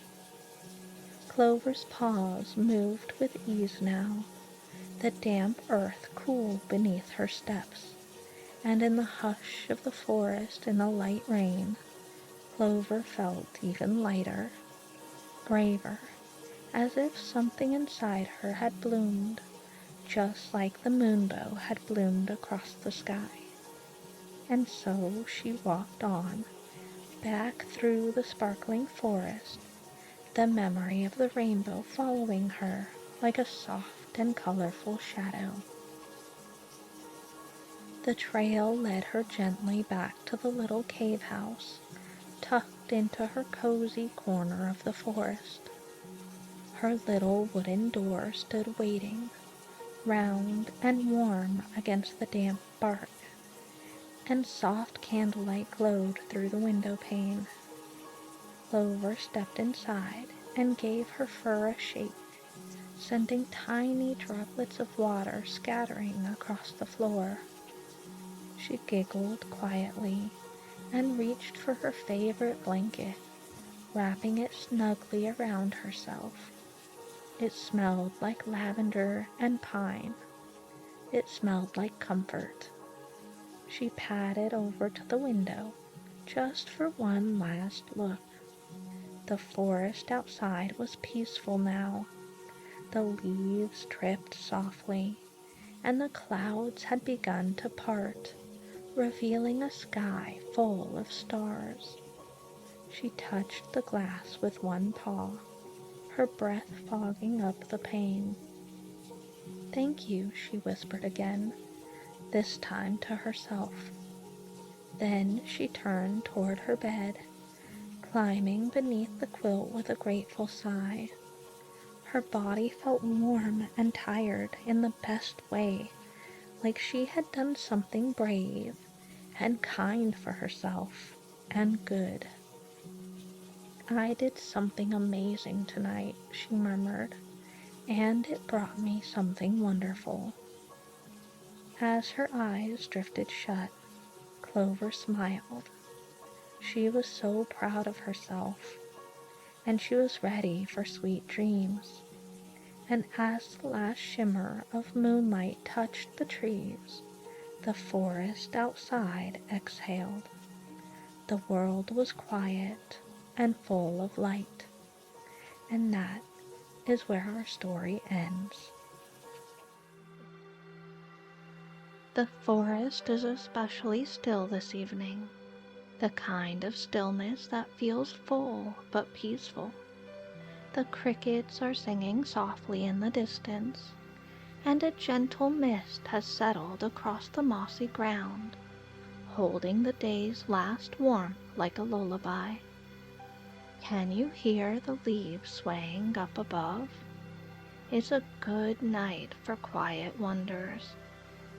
Near a small pond, and tucked into the arms of an old oak tree, sits a cozy little tree house with many windows and the glow of amber light flickering inside. That's where Riley the clever raccoon lives. Inside, Riley had just finished tidying a curious pile of trinkets, a pine cone, a key, and a button with no clear match, before wandering over to the window. Their yellow plaid pajamas were soft from many washings, and their green glasses had slid slightly down their nose. They rested their raccoon paws on the windowsill and gazed out across the clearing. The forest stretched quiet under the moonlight, each tree like a silhouette drawn in ink.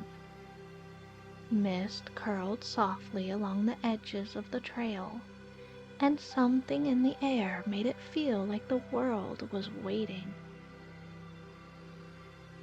Riley tilted their head, eyes thoughtful behind their glasses. The stars looked especially close tonight, like they were leaning in to listen. A quiet hum stirred in Riley's chest, gentle but insistent, that familiar pull of curiosity. Not a loud call, but a gentle invitation. So, with a soft sigh and a smile, Riley slipped outside. The wooden stairs creaked gently under their paws, and the cool air greeted them like an old friend. They padded softly across the wooden landing and down to the mossy forest floor. The trees stood tall around them, their trunks lit faintly by moonlight. Riley walked slowly, letting their eyes adjust to the glow of the night. Ears perked for any soft rustle or distant chirp. The forest was rich with earthy scents, wet bark, crushed leaves, and something sweet drifting on the breeze.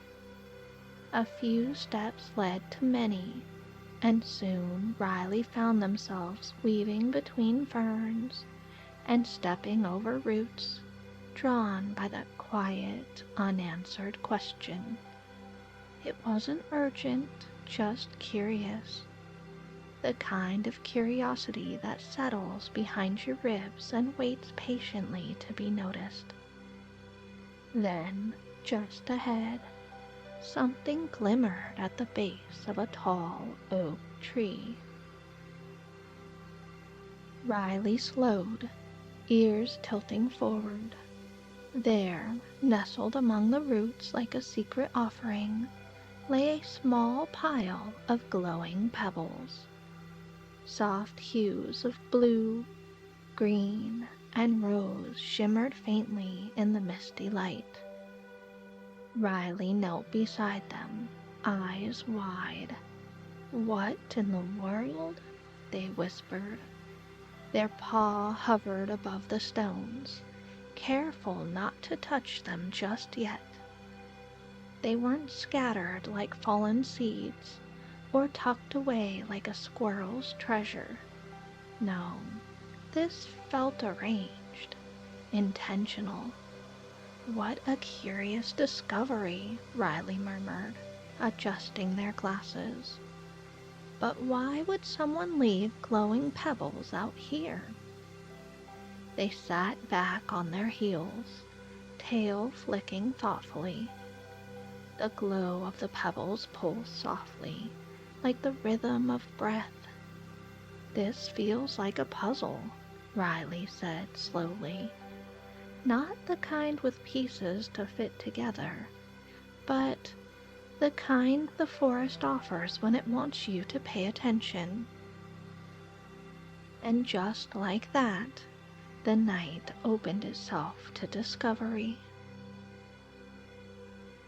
The pile of pebbles shimmered faintly in the moonlight, soft hues glowing from their smooth surfaces.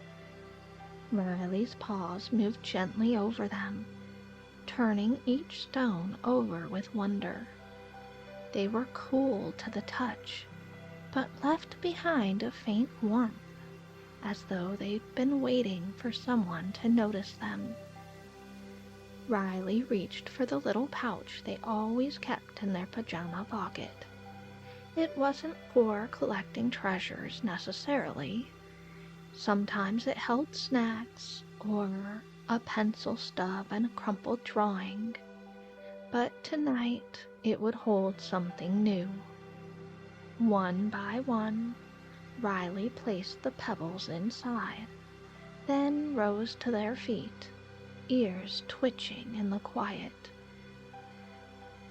"I wonder if there are any more," they murmured. "I think I should go look through the forest and find them." The forest seemed to agree.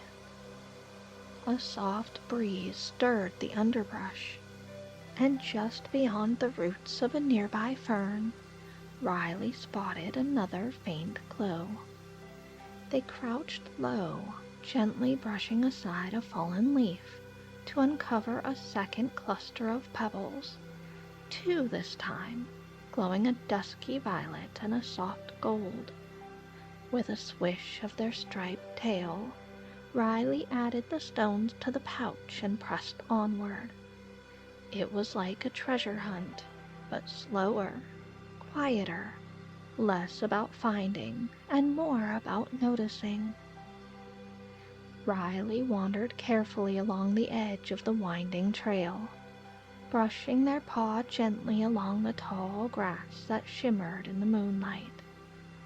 Every few steps, a soft glimmer would catch their eye, barely visible until they were right on top of it. One small stone nestled beside a patch of clover, another half buried beneath a curled leaf, and a third resting gently in the crook between two mossy tree roots.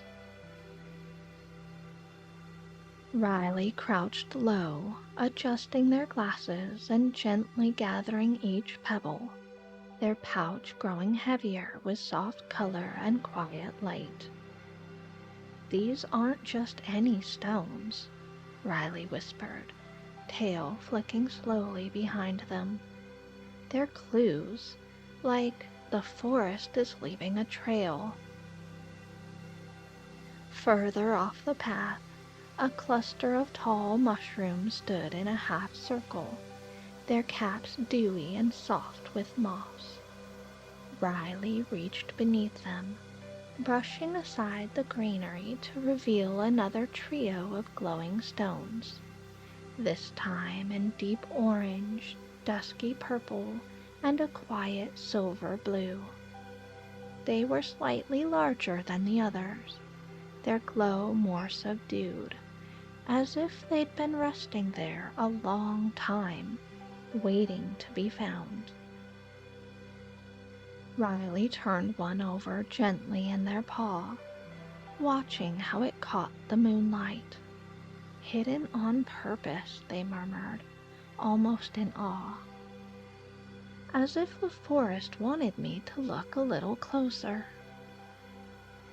They added the new pebbles to the pouch with care, the soft clinks of stone on stone echoing faintly in the quiet. And then, after a long moment spent just listening to the hush of the trees and the slow trickle of the nearby stream, Riley stood and padded quietly back toward the clearing with the oak tree. When Riley returned, the clearing had grown even quieter, as if the forest itself was waiting to see what would happen next. They sat cross-legged on a patch of moss, the pouch of pebbles resting gently in their lap. Above, the moon filtered through the leaves in silvery streams, making the grass and the flowers shimmer where the light touched them. Riley untied the pouch with care, tipping the contents out onto the moss one smooth stone at a time. Each pebble caught the light a little differently. One looked pale as milk glass. Another glowed like it had swallowed a piece of the twilight sky. Riley adjusted their glasses and leaned in close, nose almost touching the stones, studying each shape and edge. "These don't want to be stacked," they murmured, nudging one with the tip of a claw. "They want to become something." With careful pause, Riley began to experiment. First, they tried arranging the stones into a circle, neat, symmetrical, and safe. But something about it felt too still, too closed. Next, they tried a square, 4 corners, each side equal. Riley tilted their head and studied it closely. The glow remained steady but dim, like it was waiting for something more. Then Riley tried a triangle, a new shape, one Riley hadn't tried before. They carefully aligned 3 of the brightest stones, pink, gold, and soft silver, at the corners, filling in the sides with other pebbles from the collection. The triangle looked clean and intentional. It pointed upward like an arrow or a mountain peak. For a moment, Riley sat back and considered it. The shape had potential. It held focus, but it still didn't feel quite right. The light in the stones flickered once, then settled again, quiet and contained. They tapped their chin with a claw. Almost," Riley murmured, "but it's not quite right. Not yet." Just then, a breeze rustled the leaves overhead, and a soft fluttering sound followed. Elio the owl, wise and quiet as always, glided down onto a soft patch of moss nearby. His brown feathers caught the moonlight, each one edged in soft gray and silver. "You're close," Elio said gently, his deep voice low and calm, like wind through the tallest trees. His wise owl eyes caught the quiet glow of the scattered pebbles below. "Definitely close indeed," Elio continued, "but something about it is still a little too closed." Riley glanced up, adjusting their glasses. "Closed?" Elio gave a slow nod, his head tilting just slightly. "Try a shape that breathes, one that leaves room for light to move through it, something a little more open." Riley's ears twitched thoughtfully. They looked down at the pebbles again. How neatly they'd lined them up before. A square, a triangle, with clean, tidy edges. But maybe edges weren't what the forest needed. "Open," Riley repeated softly, the word settling into their chest like a seed. Elio's feathers rustled as he shifted his weight. "Sometimes," he added, "a puzzle isn't meant to be solved with the mind alone. Let go of right answers. Let the forest guide your paws, and be open to whatever comes next." Riley nodded slowly, the words sinking in. Elio fluffed his wings and shifted his weight, his claws barely making a sound against the mossy forest floor. "You've got a good heart for puzzles, Riley. Just don't forget, some things want to be seen, not solved."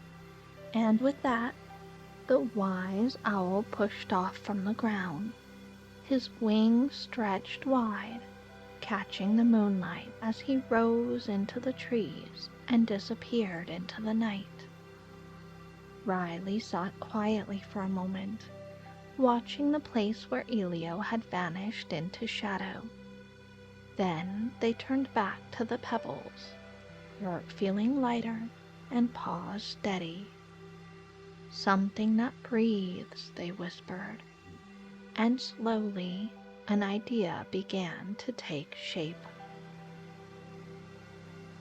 Riley swept all of the pebbles into a pile, pulling them off to the side and brushing the mossy ground with a careful paw until the clearing felt still and open again. Their striped tail curled thoughtfully behind them as they whispered, "Not a box, not a triangle, something open." They reached for the palest pebble and placed it gently in the center of the moss. Then, without rushing, they began to spiral outward, stone by stone, curve by curve, letting the shape unfold the way a stream curves through stone or a fern unfurls toward the light.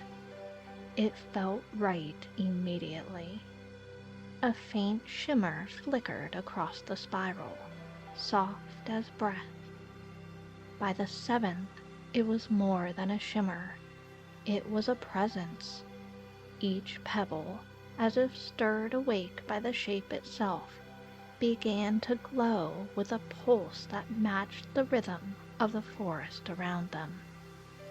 The spiral grew, slow and true, and with it the clearing responded. The trees leaned just slightly, as if listening. Moonlight filtered through the canopy in gentle shafts, cooling across the spiral like spilled milk. It caught the rim of Riley's glasses and turned them into starlight. When the final stone clicked into place, the hush deepened. Not silence, not stillness. It felt like the fullness that comes just before something beautiful reveals itself. Like anticipation. Riley sat back, paws resting in their lap, breath steady, heart fluttering. The stones were glowing brighter now, not with urgency, but with a sense of gathering. The colors pulsed and changed faintly. Pink shifting to coral, violet to blue, gold to a soft, luminous green. The light was still gentle, but alive. The spiral glowed beneath them, as though it belonged not just to the forest, but to time itself. Not a riddle to be solved, but a pattern to be seen, to be felt. The spiral shimmered, casting gentle light across the moss, catching the moonlight almost like a magnet. Riley's reflection in the stone seemed to glow too, doubled in silver, softened by wonder. A breeze stirred, lifting a single leaf that danced across the glowing shape, then drifted to rest at Riley's side. They let out a slow breath, eyes wide and thoughtful. "It's like the forest wanted me to see this," they whispered. "It's not something to fix, not figure out, just notice." And in that moment, Riley didn't feel clever. Not exactly. They felt connected, as if the spiral, the glow, and the quiet night were all part of the same soft breath. Riley sat back, tail curled around their ankles, and let themselves rest in the light. Riley sat still for a long moment, eyes scanning the glowing spiral as it pulsed gently in the moonlight. The shapes, the changing colors, the quiet way it fit together. It was so much more than a pattern. It felt like an answer. They traced the shape with their eyes, following the curve inward to the center and back out again, over and over, until it felt like breathing, until it felt like knowing. And then, softly, Riley smiled. The forest seemed to glow back at them. The moss beneath the stones had taken on a soft shimmer of its own, touched by the light. A firefly drifted near the edge of the clearing, pulsing once, then twice, before lifting back into the air. Riley leaned back, resting on their paws, tail curled gently to one side. They weren't thinking about puzzles anymore. Not the kind you solve, anyway. This wasn't about getting it right or finishing something. It was about building something beautifully, slowly and curiously, and letting it come together in its own unique way. And that, Riley thought, might be the best kind of puzzle after all. They let the silence linger a little longer, letting the glow settle into their chest like a lantern lit from within. The spiral still seemed to shimmer behind as Riley gently gathered the pebbles, one by one, placing them back into their pouch. Not all of them, just enough to remember.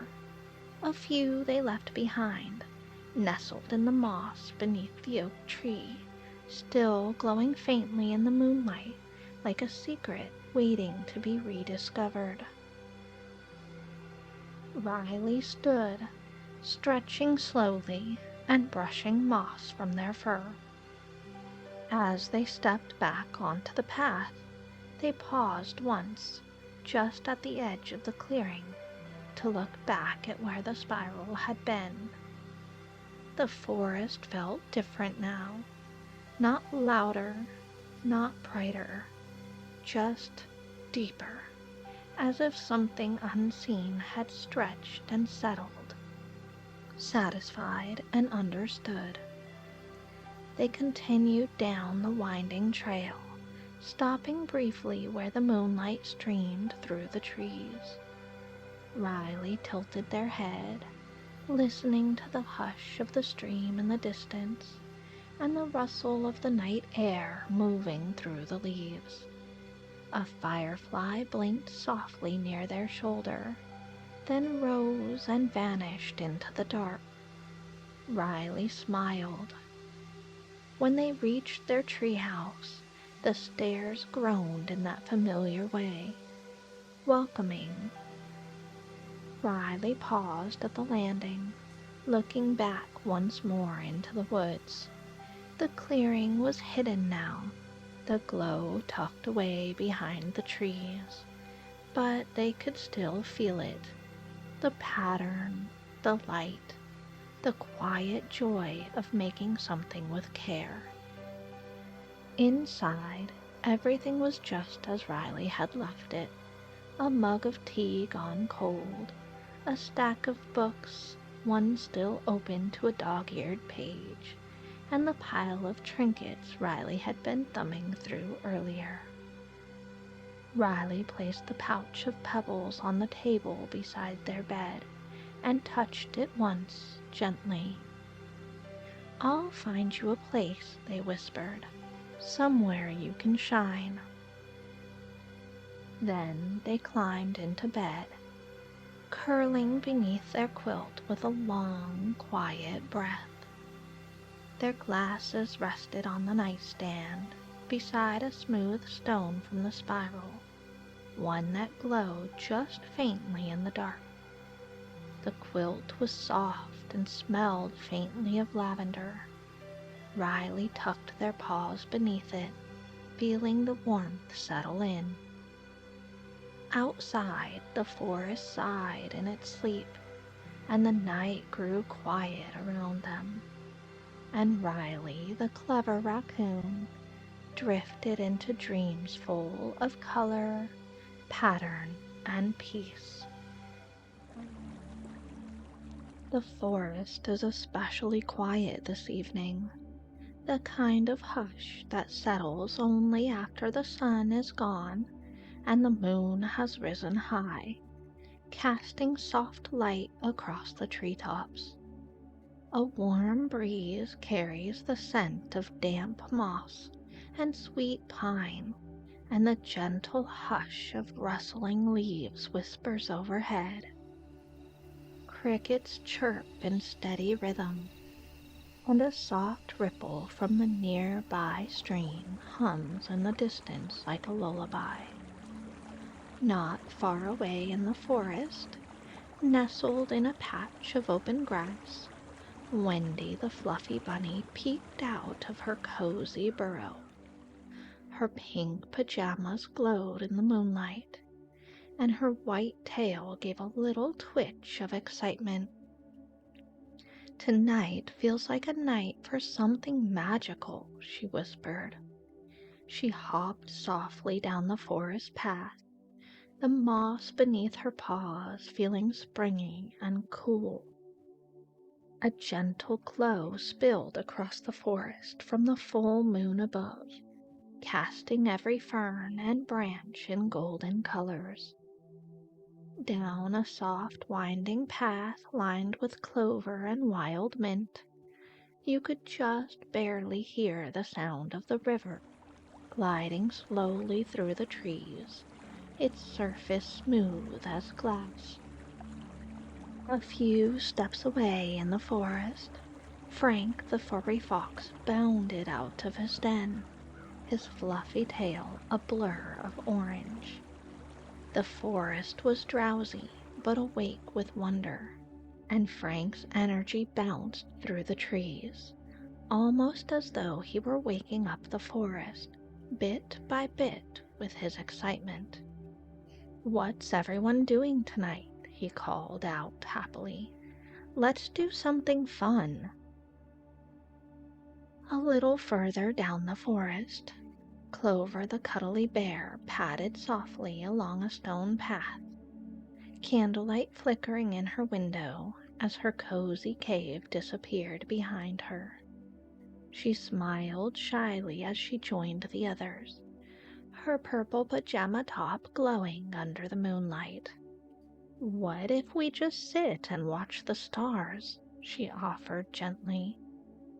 Through the trees came Riley the clever raccoon, adjusting their glasses as they stepped over a patch of mushrooms, their plaid pajamas rustling quietly. "I've heard the Sleepy River is the perfect place to relax and explore," Riley said, glancing around at their friends. Max the mighty chipmunk scrambled down a nearby tree, landing with a soft thump. "The river sounds like a great place for an adventure," he said with a determined grin.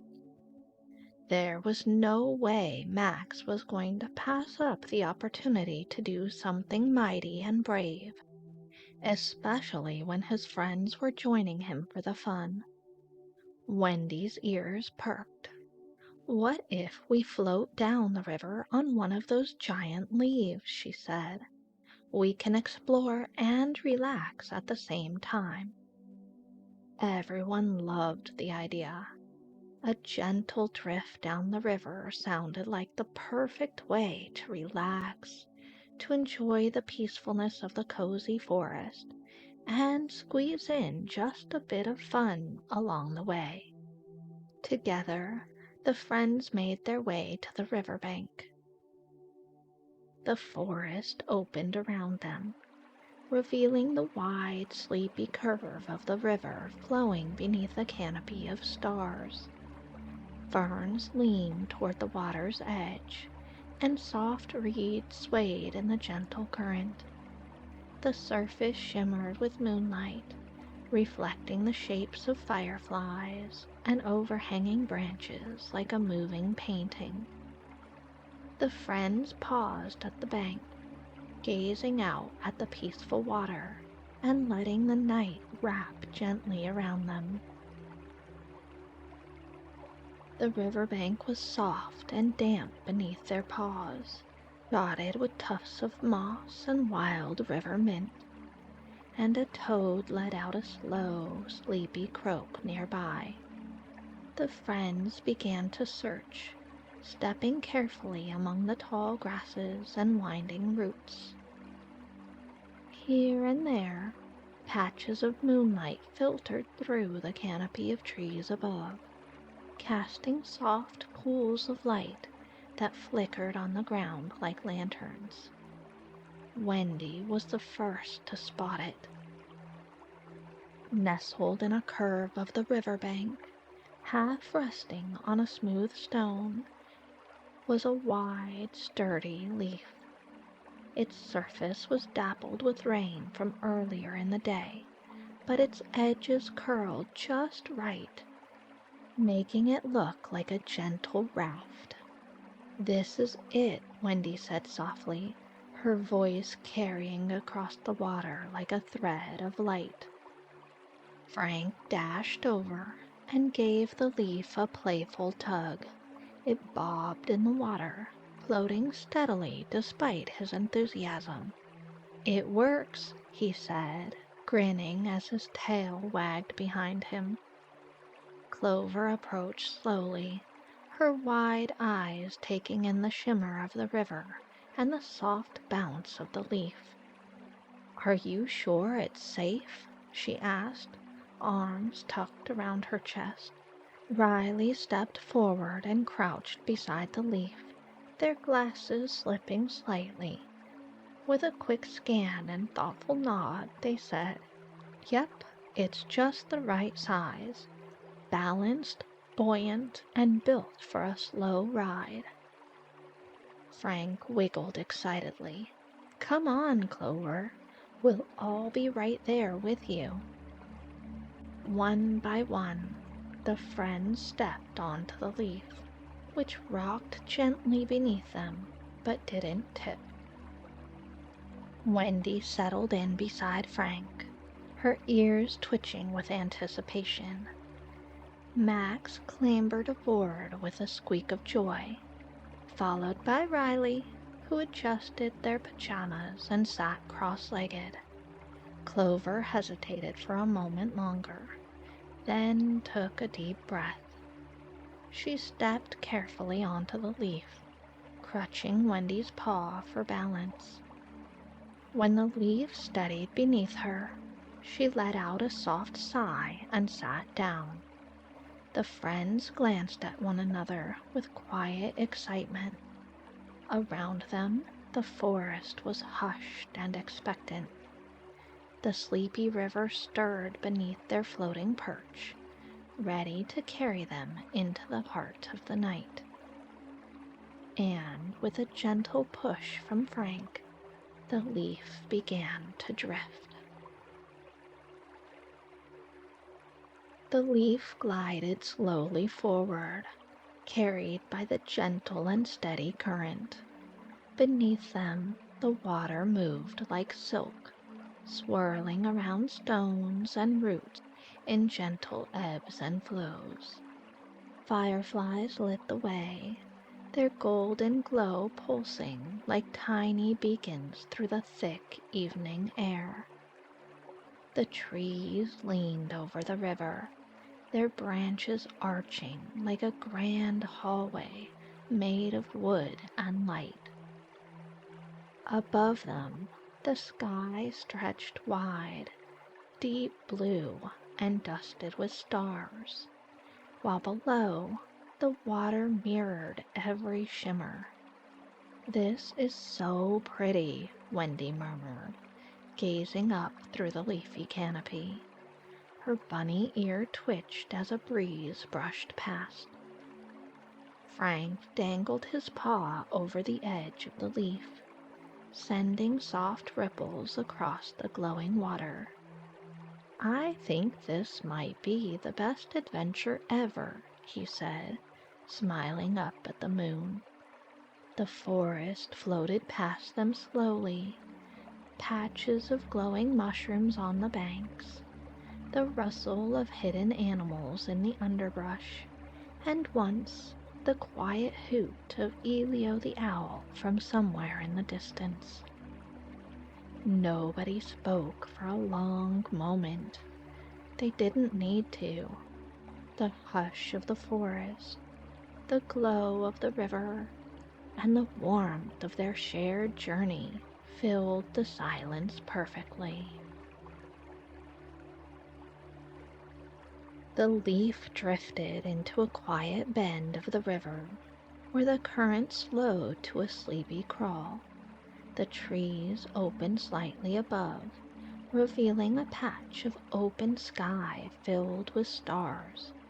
Their reflections danced across the river's surface, trembling gently with each ripple. Riley leaned forward, adjusting their glasses with care. The moonlight caught on the lenses just as something flickered beneath the water's surface. "Wait, look there," they whispered. The friends peered over the edge of the leaf. Beneath the clear water, the riverbed sparkled with tiny stones, rounded smooth by time and glinting softly in a kaleidoscope of colors. Dusky purples, soft greens, faint amber, and pale blue, all glowing faintly as if the river carried its own secret constellation beneath the surface. "They look like stars trapped in pebbles," Clover said, her voice full of awe. Riley reached a paw into the cool water and gently gathered a few stones. The colors swirled in their palm, lit faintly by the moon and the fireflies. "I think these might be river gems," they said softly. "We could take a few and make something together later." Frank leaned close, his whiskers twitching. "We're like treasure hunters," he said with a grin. Max balanced on his knees to get a better look.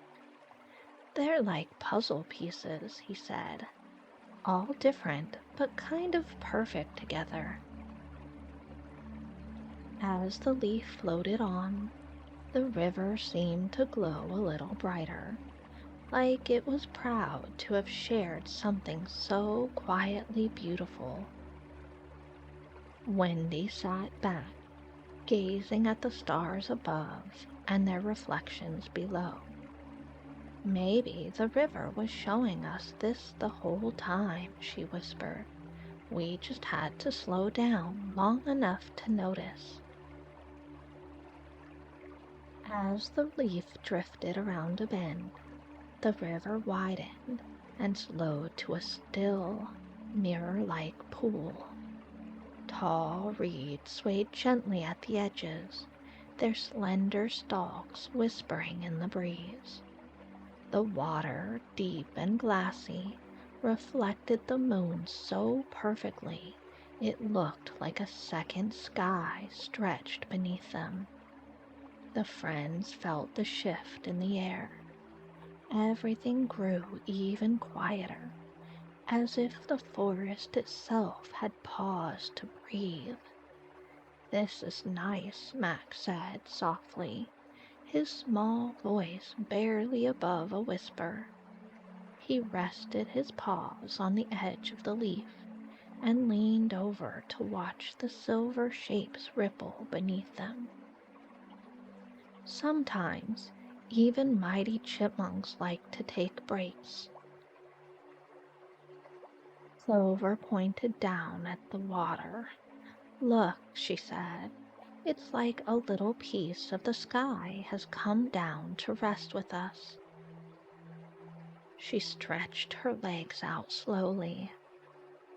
She tilted her head back and let out a deep, quiet sigh. "It's so peaceful here," she murmured. "I didn't know water could feel this soft." As they floated, a frog croaked from the reeds. The friends didn't speak. They simply rested there together, drifting in the hush, beneath the stars, held gently by the river's lullaby. But even lullabies come to an end. The leaf stirred beneath them, almost imperceptibly at first, and then it caught a faster current. The friends felt a subtle tug, like the forest had taken a deep breath and begun to exhale. Wendy's ear twitched. She sat up slightly, eyes scanning the moonlit river. "Is it just me?" she said. "Or is the water getting louder?"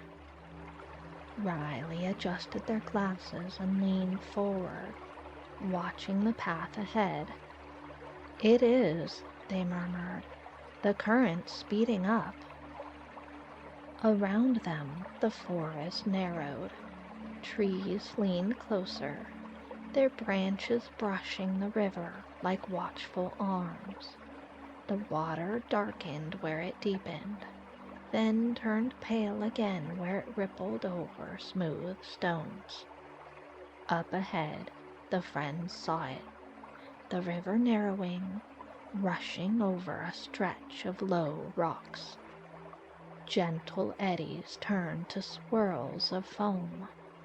A soft roar began to build, not frightening yet, but steady and insistent. "Oh no," Clover whispered, clutching herself tightly. "That looks fast." Max's eyes widened. His paws gripped the edge of the leaf. Fast? That looks like a roaring river monster, he squeaked, his striped pajamas bunching as he curled his legs up.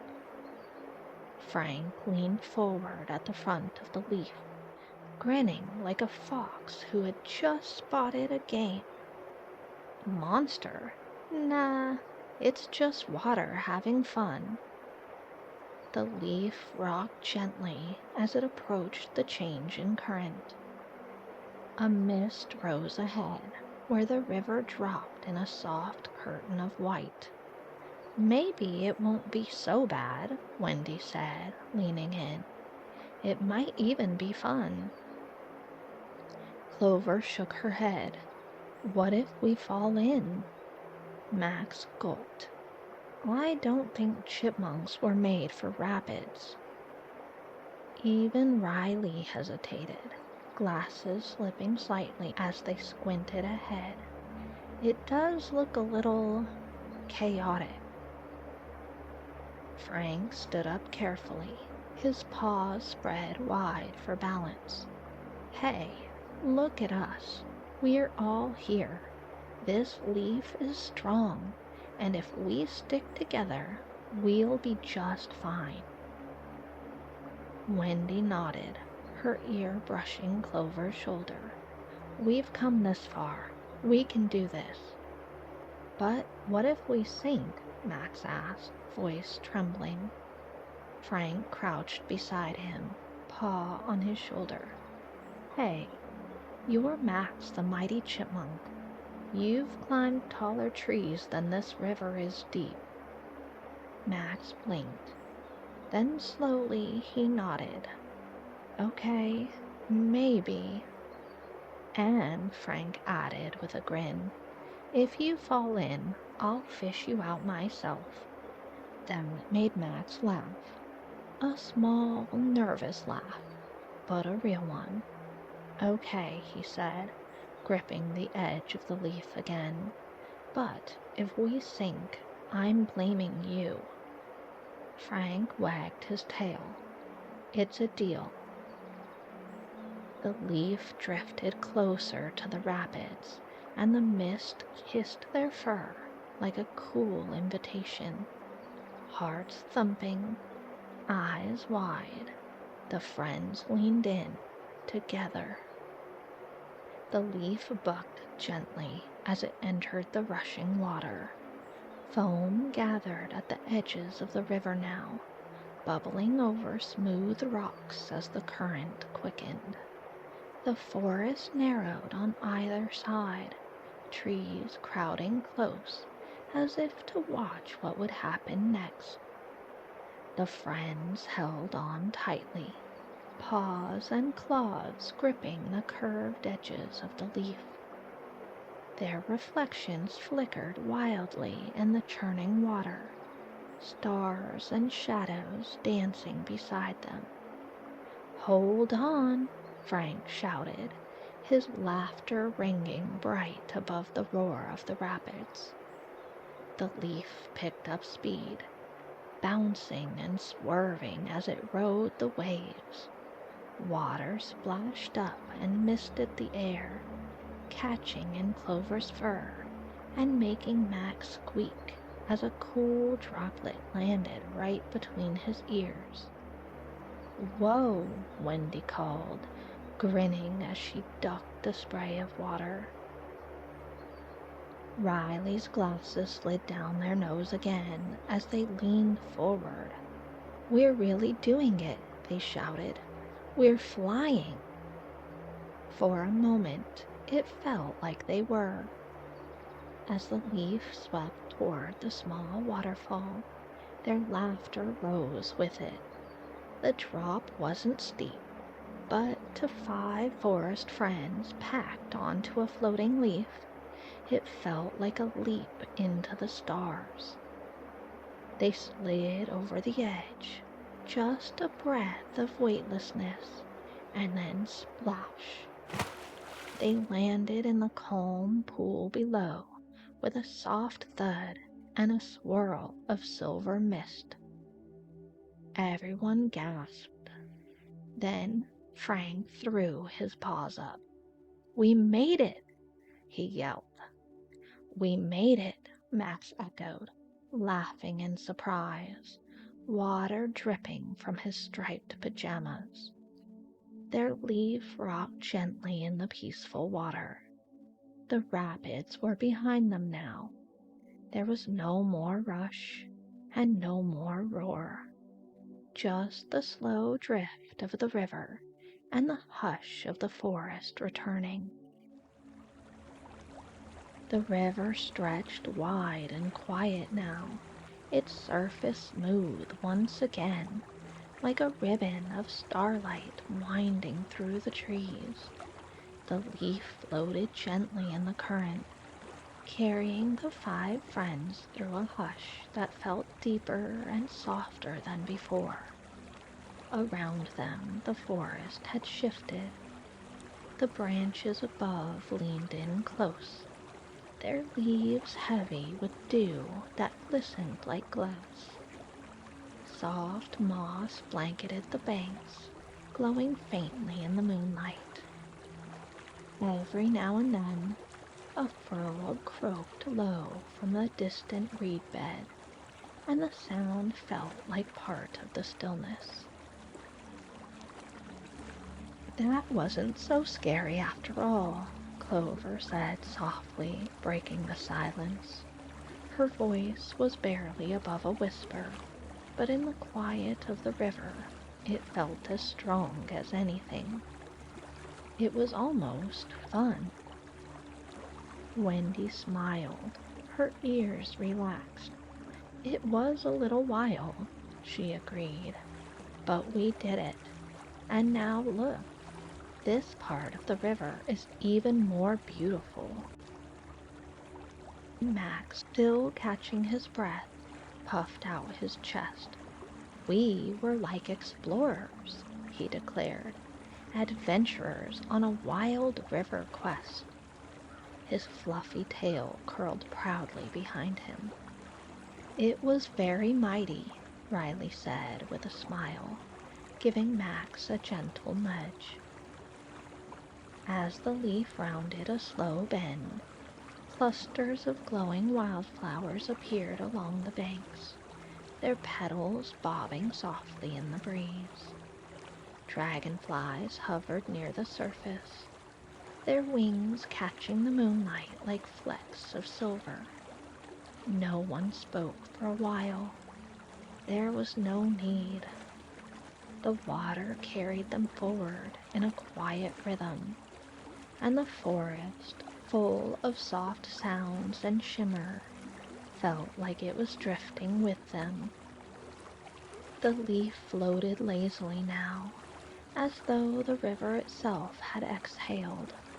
Its gentle current cradled the friends as they drifted around another soft bend. The trees above arched wide, and for a moment it felt like they were gliding through the heart of a dream. Up ahead, the banks grew familiar again. The little hollows, the tree trunks, the patches of wildflowers. This was the part of the river near their homes. One by one, glowing shapes peeked through the trees. Clover's vine-covered cave, the tall tree leading to Max's treehouse, the warm windows of Riley's workshop nestled high in the branches. Wendy's little round door peeked from its tree trunk in the clearing, and Frank's den glowed like a lantern tucked beneath the roots of an old pine. The leaf eased toward the shore. Wendy hopped off first, her pink pajamas damp at the cuffs, her ears soft and bent with sleepiness. That was the perfect adventure, she whispered, turning to wave at her friends. Max scampered after her. "I wasn't even scared," he announced, but then added more quietly, "Okay, maybe a little, but I'm glad I was brave." One by one, the friends stepped off, offering sleepy good nights. A hush settled in again, just as gentle as the one that had started the evening, but now it held the warmth of shared laughter and quiet courage. Inside her cozy burrow, Wendy curled beneath her flowered quilt, her bent ear resting just right on the pillow. She let out a peaceful sigh and whispered into the quiet. That was the best kind of night. Her eyelids fluttered once, then closed completely, her breathing soft and steady. In his den beneath the roots of the tall old tree, Frank gave a big yawn and stretched his paws above his head.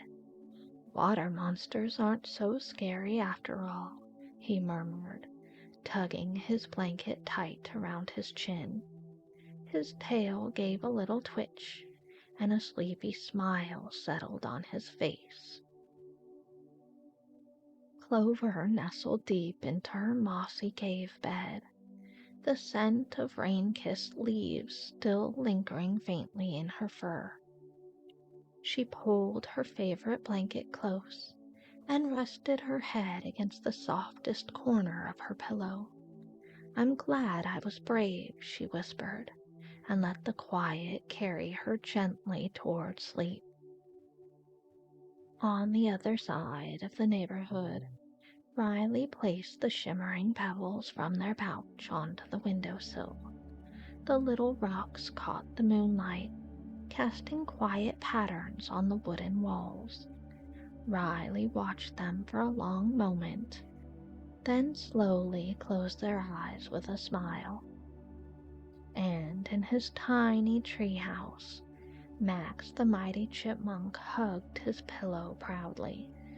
"I rode a waterfall," he whispered to the ceiling, "like a real mighty adventurer." He nestled deeper into the covers, his breathing already soft and rhythmic. The moon watched from above, its light soft and silver across the treetops.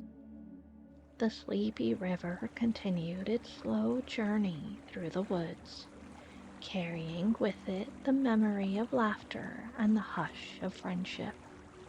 And that's where today's story comes to a close. If you'd like to float a little longer, a gentle story awaits just around the bend.